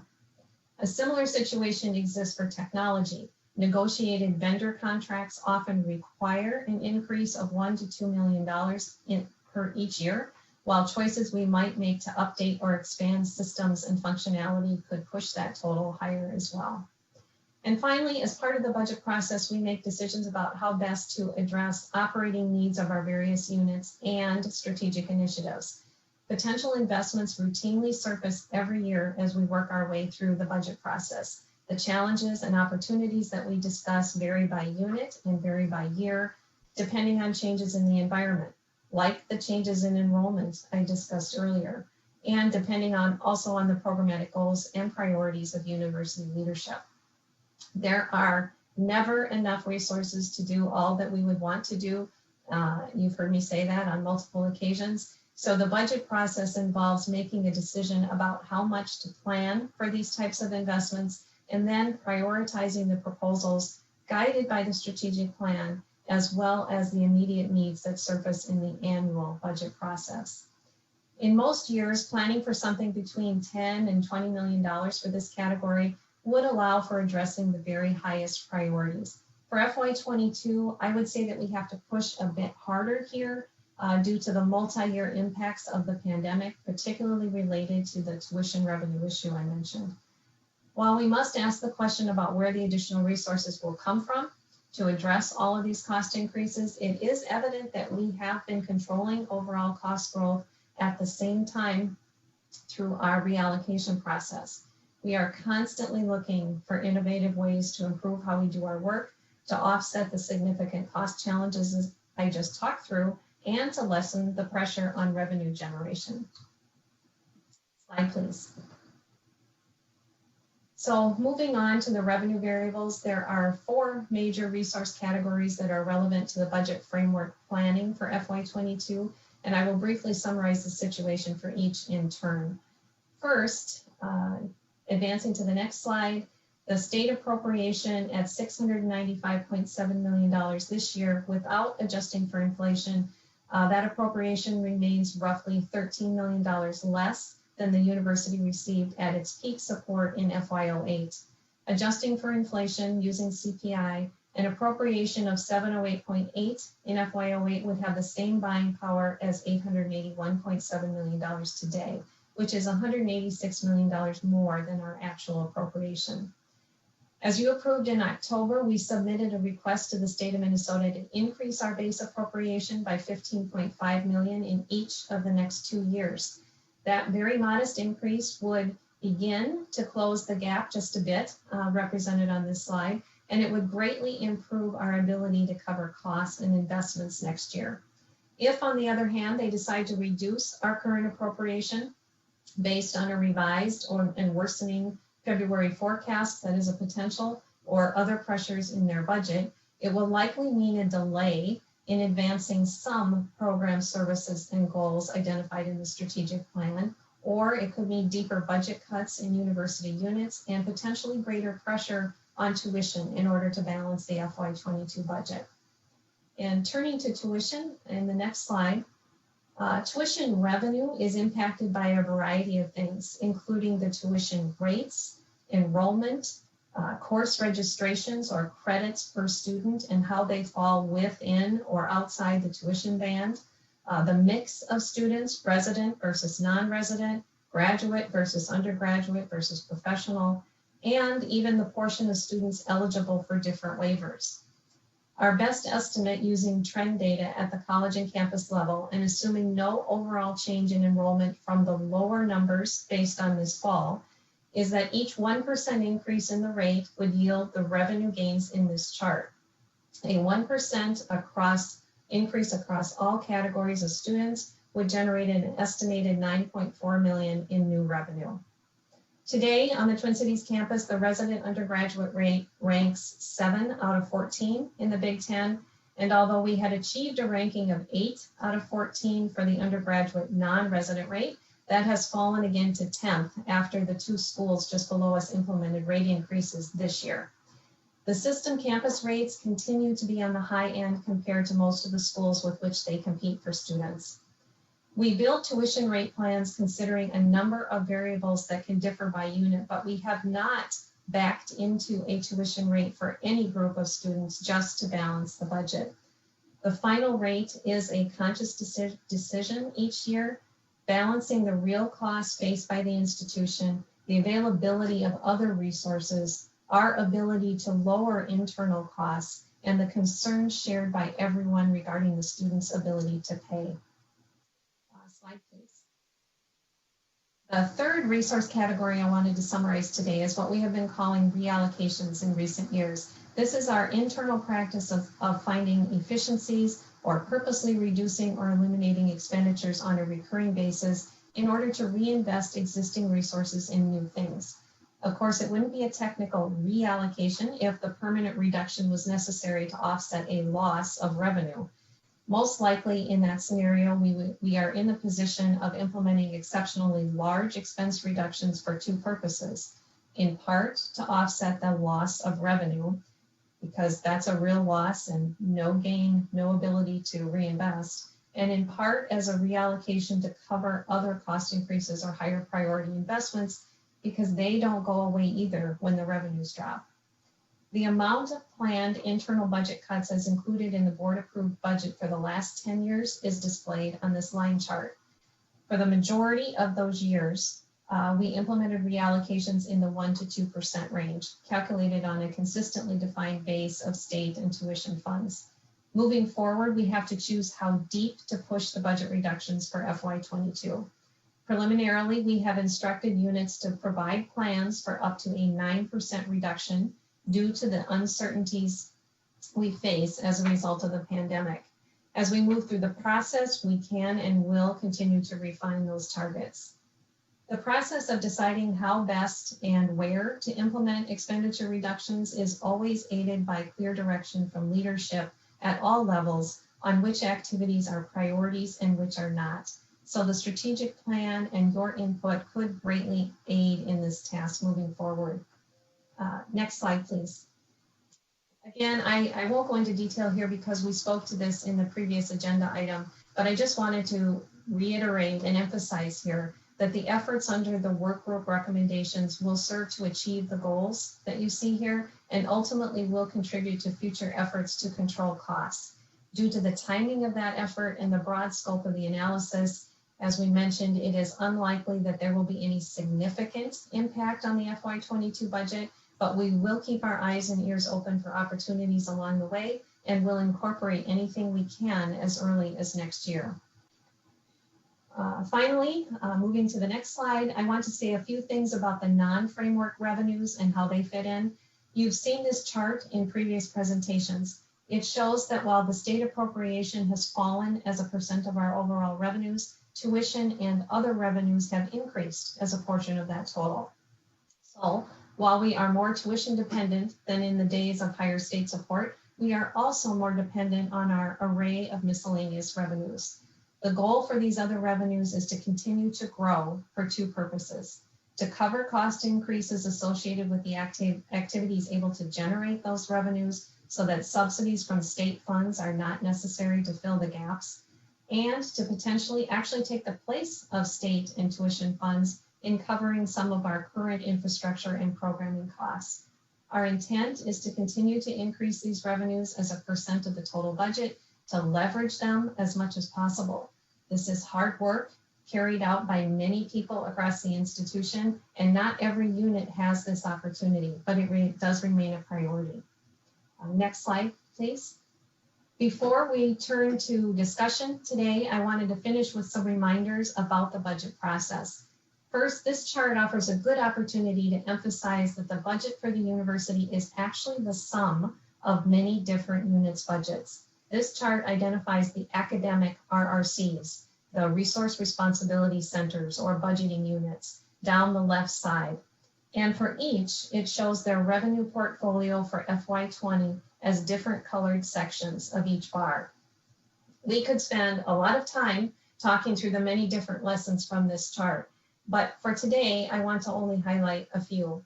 First, as you can see, these primary budgeting units of the university differ significantly in terms of size and scope, the smallest at 13 million, the largest at 750 million.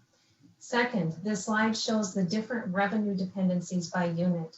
For example, the College of Science and Engineering, College of Liberal Arts, the Duluth campus, the law school, Carlson, are heavily dependent on tuition and care a great deal about what happens with enrollment and tuition pricing strategies. While for units like Extension, the College of Veterinary Medicine, and the medical school, what is happening with fees, sales, and contract income becomes very important. That also means that we rely differently on the various tools available to them to solve budget issues. And finally, this serves as a reminder that we actually go through the budget process attempting to address the issues and priorities for each individual unit. These on this chart, as well as the many support and auxiliary units that do not appear here. When we balance at the institutional level, we balance here first and then add it all up in a way that delivers a comprehensive, strategic, and balanced budget for the institution. Slide, please. And in that process, the president is the one that decides how to build the variables we've discussed today into the recommended operating budget you will see in June. Through consultation and analysis, she will build a recommended budget incorporating decisions on compensation levels, investment priorities, tuition rates, expected internal budget cuts, and reliance on growth in other revenues. To get to these recommendations, there is an internal process that I alluded to on the previous slide that involves the chancellors, deans, and vice presidents, relying on them to build budget responses that directly correspond to their unit level and university level strategic plans and goals. They are also responsible for identifying financial challenges for their units and proposing solutions. It's a very distributed budget management model, but all designed to make each unit as successful as possible while achieving overall university goals, which in turn leads to a stronger institution. And the final slide, please. The process to arrive at that point begins here. The conversation today can inform the president's decisions on how to bring the different variables together in a way that leads to a balanced budget and addresses all of our goals and priorities. And I will wrap it up there, Mr. Chair, and we invite your questions and thoughts on these materials. Okay, thank you, Vice President Tonneson, for a very able and comprehensive review.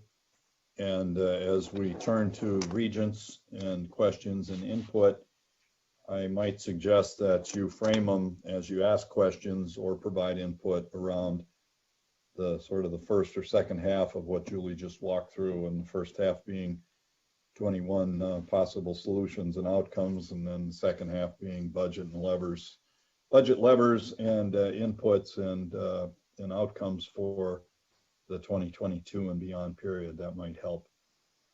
So first on our list is Regent Hsu. Thank you, Mr. Chair, and thank you for the presentation. I would like to get a little more detail regarding some of the things that you discussed regarding tuition specifically and unit balances.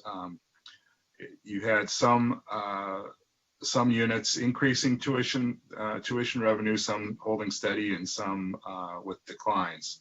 And I was wondering if we could get a list of how they all worked out, and also the same with unit balances. You don't have to answer now. The other question is regarding tuition. I would actually suggest that we try to. I always say we should lower tuition, and I'm always told we can't do that, but we should consider that. And freezing tuition is actually a okay solution as well. But I think those are things that we should strive for in terms of the levers. Regarding any loans that we're going to have to take out, I would like to know kind of what we're talking about in terms of interest rates and the terms, and where would the payments come from for that. Specifically, you had all of the auxiliaries lumped together in that $123.5 million number. I'd like to know how that breaks out in terms of athletics and housing and parking, et cetera. That would be important, and also important to know where the interest payments would come from for those. Lastly, as it relates to athletics, as everyone knows, we've been getting emails about why we can't package the $1.2 million savings. I think that the final number was 1.2 million, not 1.6, with $110,000 coming from indoor track, the savings from the cutting of indoor track. And so I was thinking that, yes, in fact, this is a small amount, 1.2 million compared to 80 million. And I'm not sure what the athletics portion of that would be, but obviously adding in a $1.2 million amount to save those three sports would be actually something we should consider. So I'll leave it there. Thank you very much. Any answers would be appreciated.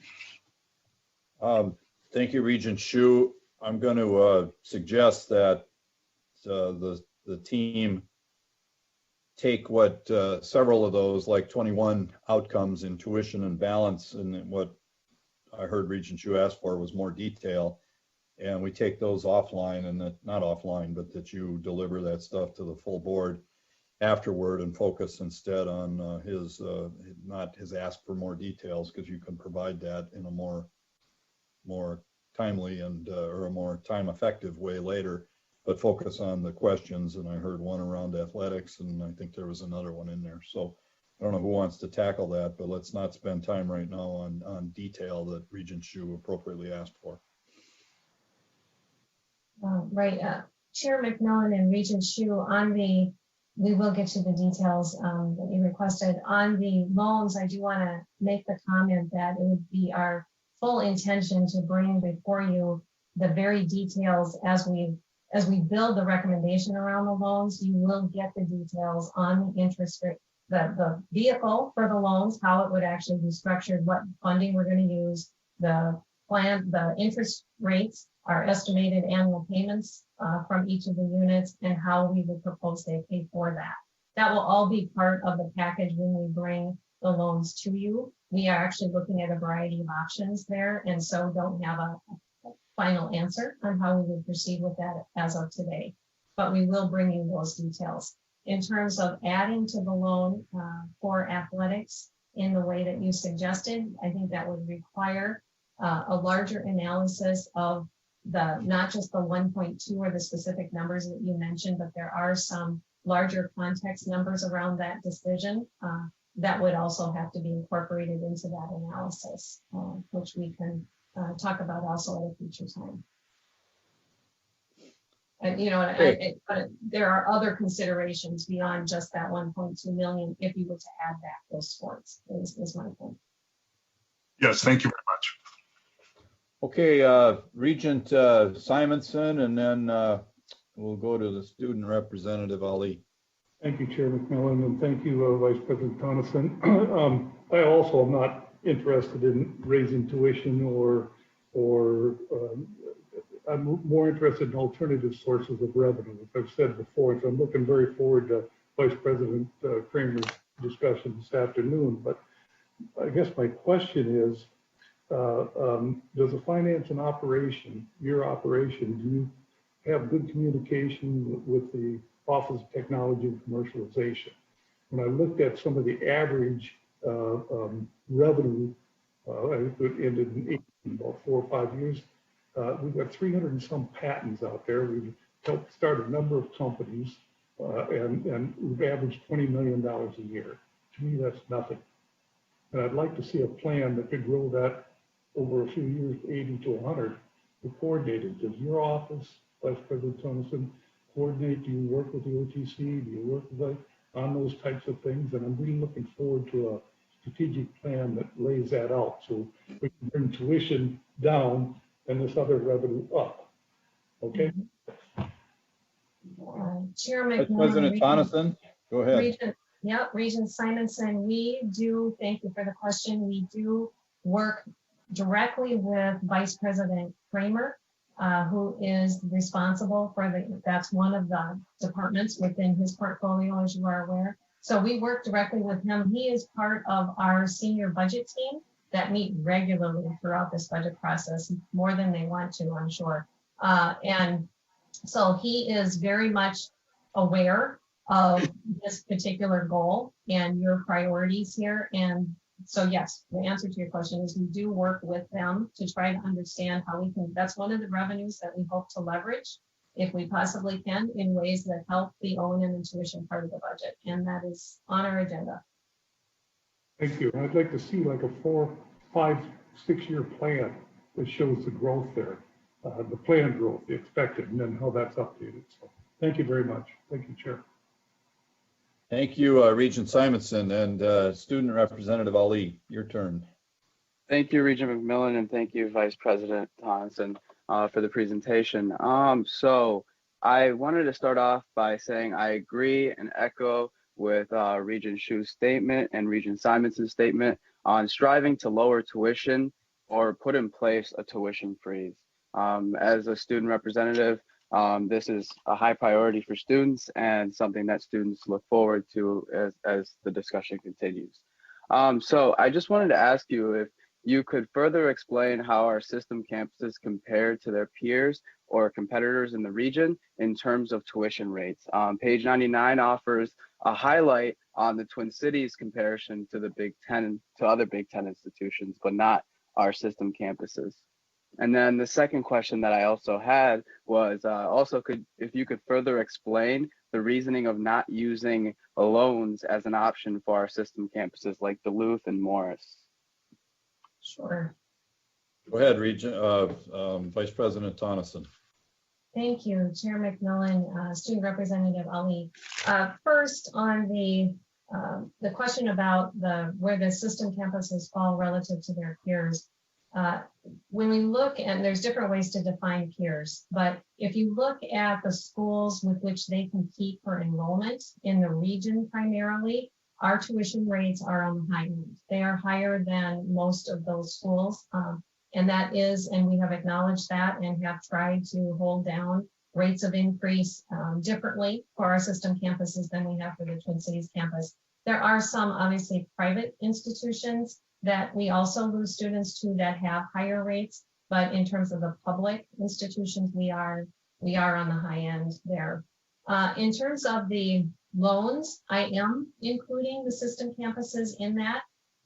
In terms of their auxiliaries meaning their student housing, dining activities, if necessary. We are assessing that, but the dollar amounts are much lower in terms of the shortfalls at those institutions, and we may have other options that are better long-term for those campuses rather than putting a new debt, an annual debt on them to repay a loan. So it is on the table and we are looking at that, but we'll make decisions based on the best long-term solution for those campuses.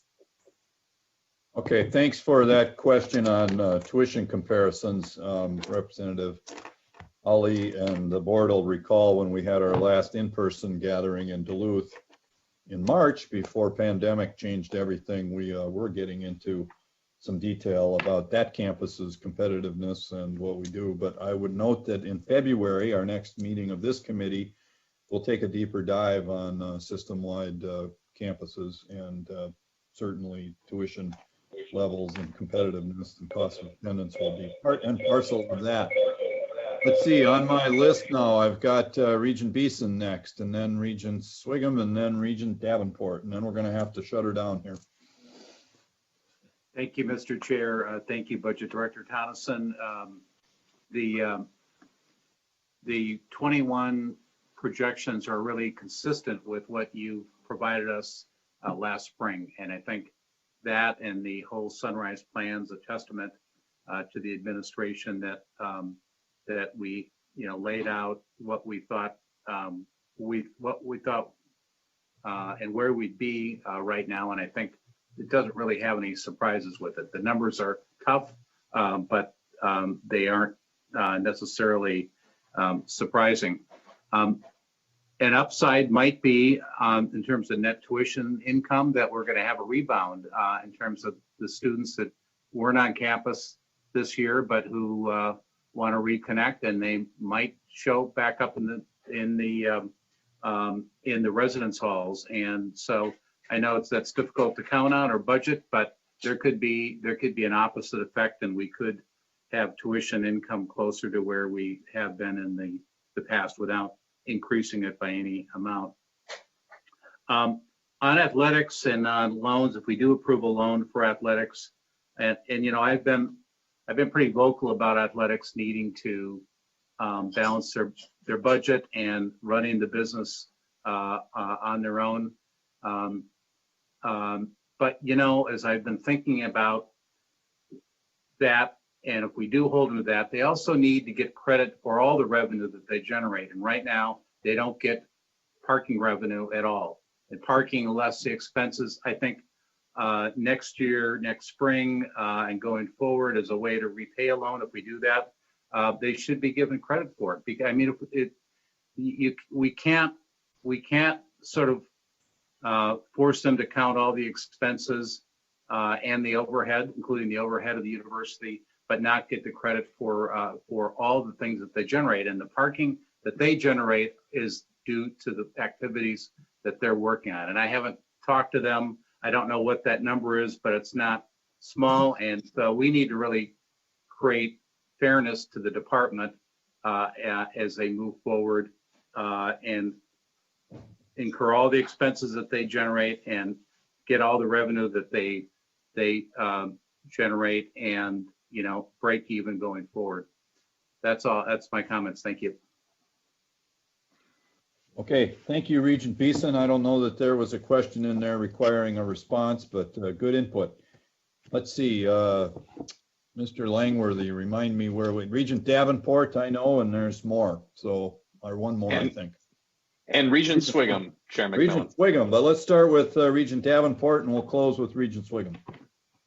Thank you, Chair McMillan. I'm referencing the discussion page on the resource side. What do we think about cutting budgets and reallocating resources beyond that needed to offset revenue losses?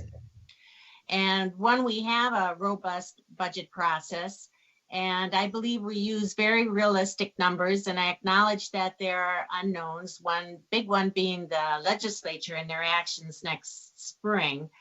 I support the work being done to identify the 369% reductions, but I want to say I'm hesitant to go further if not necessary. And that would be my initial reaction for feedback there. And I'm not sure, Julie, if there's anything further on that particular bullet point. Thank you. Vice President Tonneson, anything that can help address that question? Mr. Chair, Regent Davenport, yeah, thank you for bringing that up. I don't, at this point, I think the 3, 6, and 9% scenarios will give us a really robust menu of options to choose from. I don't anticipate, unless something really drastic happens at the state level, I wouldn't anticipate having to go any deeper on any unit in that way.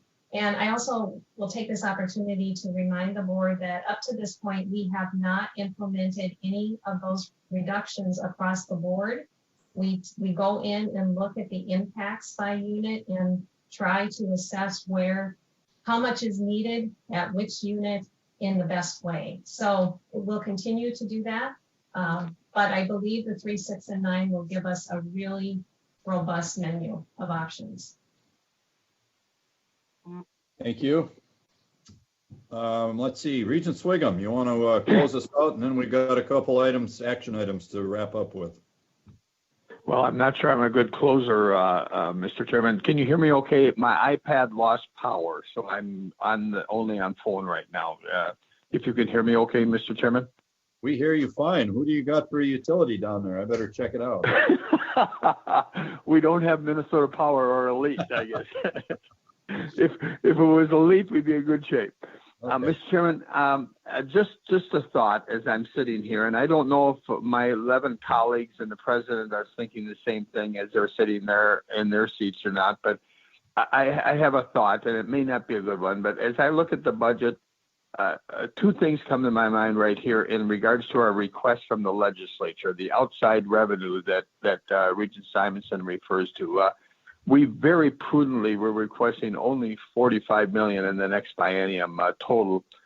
Members and colleagues, I think it's something that maybe we should at least sit in our chairs and talk about or reconsider for two reasons. One, the November forecast for the state came in much better than anticipated. And our small ask was, thinking there was going to be very, very significant deficits in the state. And we were trying to be as recognizing of that as possible. And second of all, the need to borrow money, I think the legislature is sensitive to that. As the legislature itself, per the Constitution, cannot borrow any monies for operating expenses, the Constitution disallows it.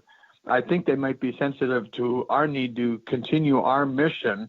If we're going to do our mission of the university correctly and borrow money, they might be sensitive to our not needing to borrow money and, as I said earlier, to a better forecast. So I'm thinking out loud, but I'm sitting here as one of wondering if my colleagues or the president might have a same thought that I might have, that we should amend our ask of the legislature. I'm going to, in the interest of time, say thank you for that input and probably give President Gable a chance to finish up here. And I know she won't want to probably try and capture the perspective of the board on that, but thank you, Regent Swigum, in your role as one of the leaders of the board for reminding us all that that's another variable and lever that we certainly have, and nobody's better in tune with the legislature than you probably. So President Gable, before we turn to action items, do you want to say anything about Regent Swigum's comment or anything else you've heard today? Thank you, Chair McMillan, Regent Swigum, and other members of the board. Very much appreciate the discussion. Obviously express great appreciation to Julie and Myron and the entire fiscal team, as one can imagine, navigating the complexity of this situation into not only an operational plan, but an operational plan that that Julie articulates so clearly is a heavy lift. And we're very grateful for all of that work that underlies that.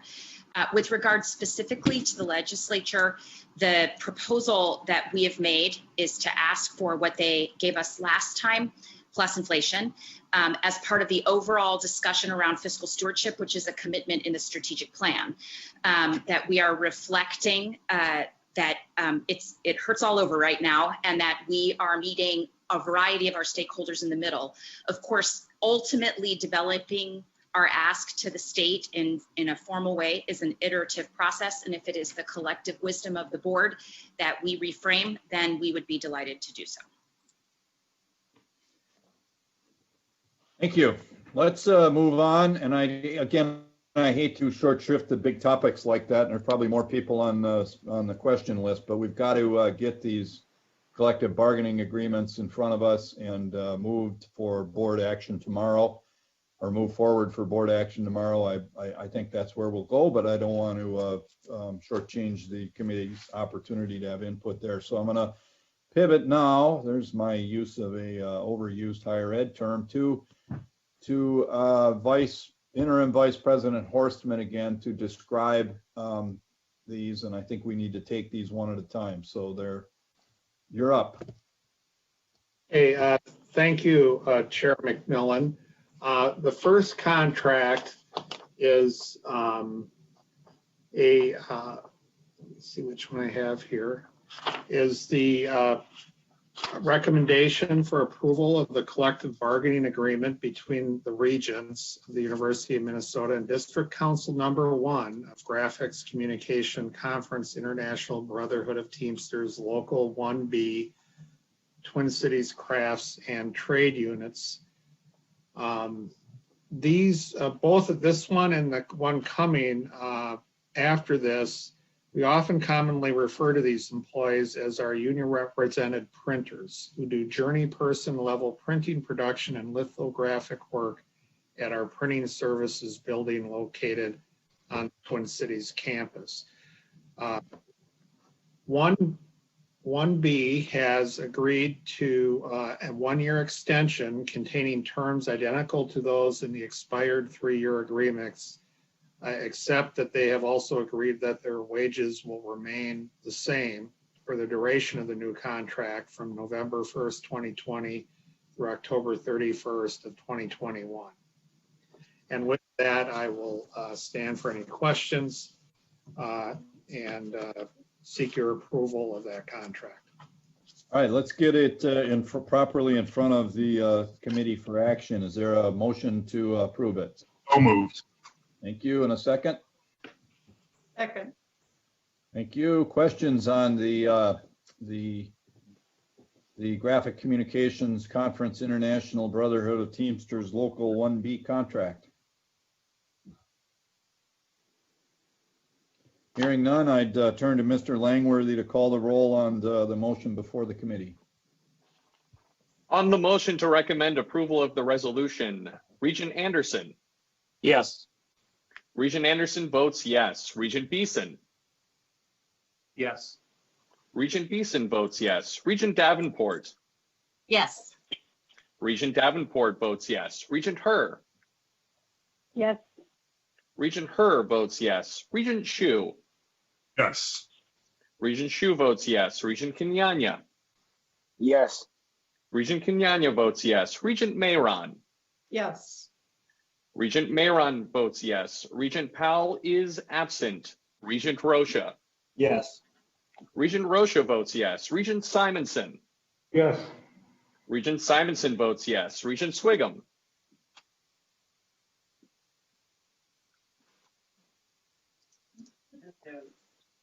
Regent Swigum.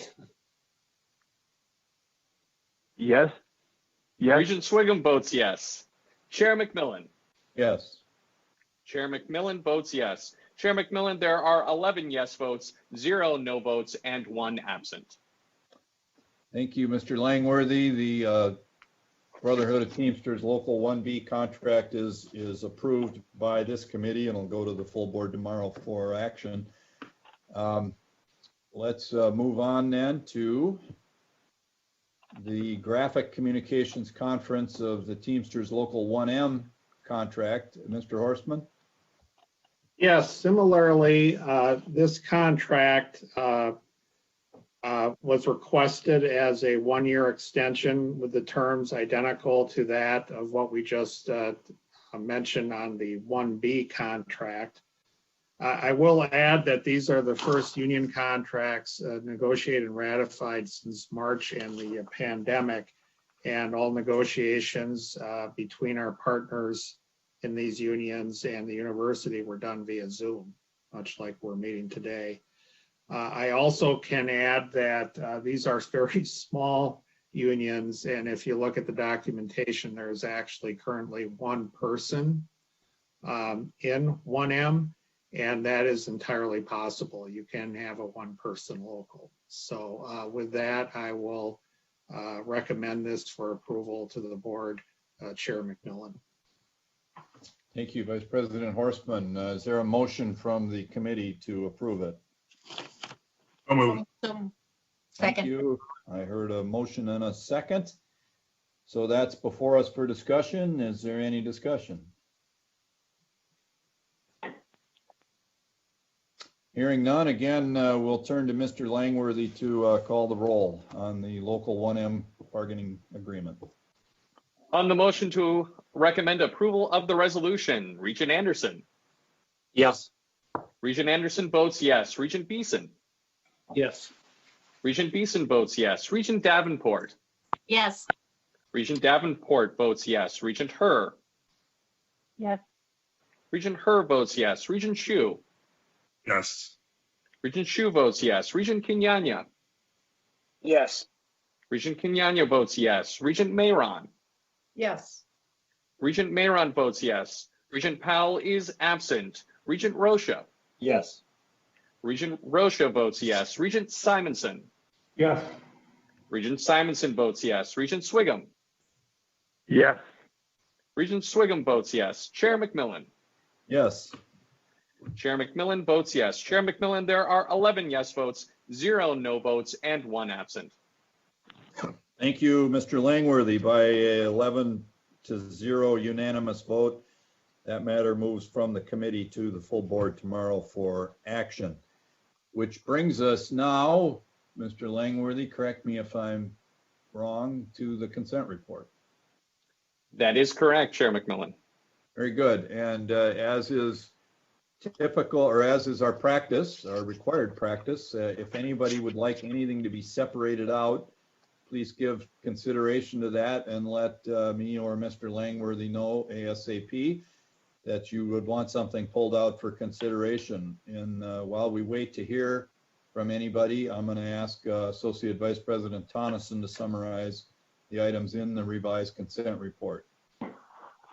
Thank you, Mr. Chair. Really quickly, the consent report this month consists of the general contingency report that holds no request for approval at this time. And then we are requesting approval of 7 purchases of goods and services of $1 million or over, 1 real estate transaction for a lease, and 3 schematic designs.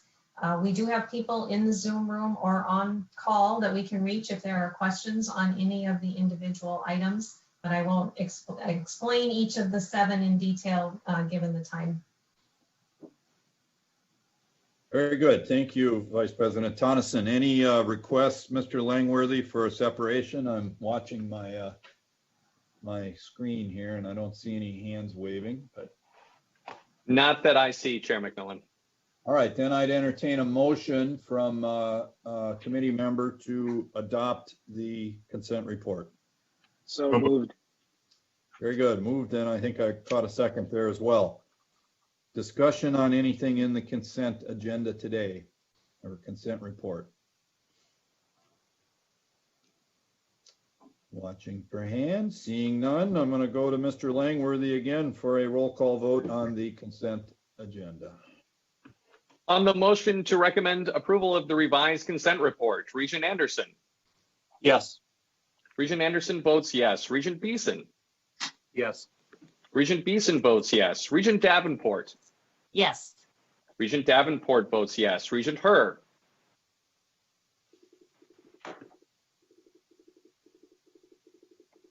Regent Herr.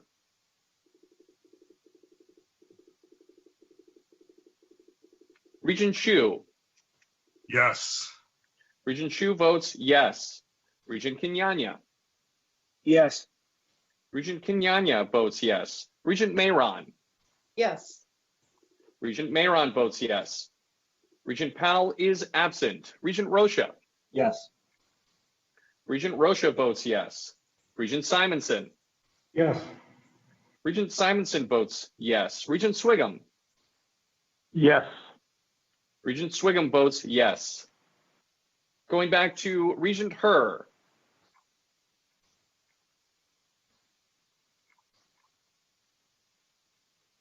Chair McMillan. Yes. Chair McMillan votes yes. Chair McMillan, there are 10 yes votes, 0 no votes, and 2 absent. Very good. That matter is unanimously approved by a 10-0 vote, and it'll go to the full board tomorrow for action.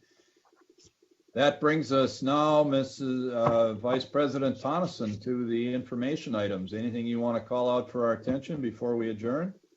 No, Mr. Chair, there were 7 items, 5 of which are full reports that are attached to the docket item summary, the annual financial report and the cost benchmarking report that are submitted every year, the semi-annual capital project management report, and the 2 quarterly reports related to asset management and purchasing activity, all regularly delivered reports, so nothing surprising there. And then there are 2 committee updates that are embedded in the docket item summary itself. But that's it. If there's questions now or later, we are happy to address them.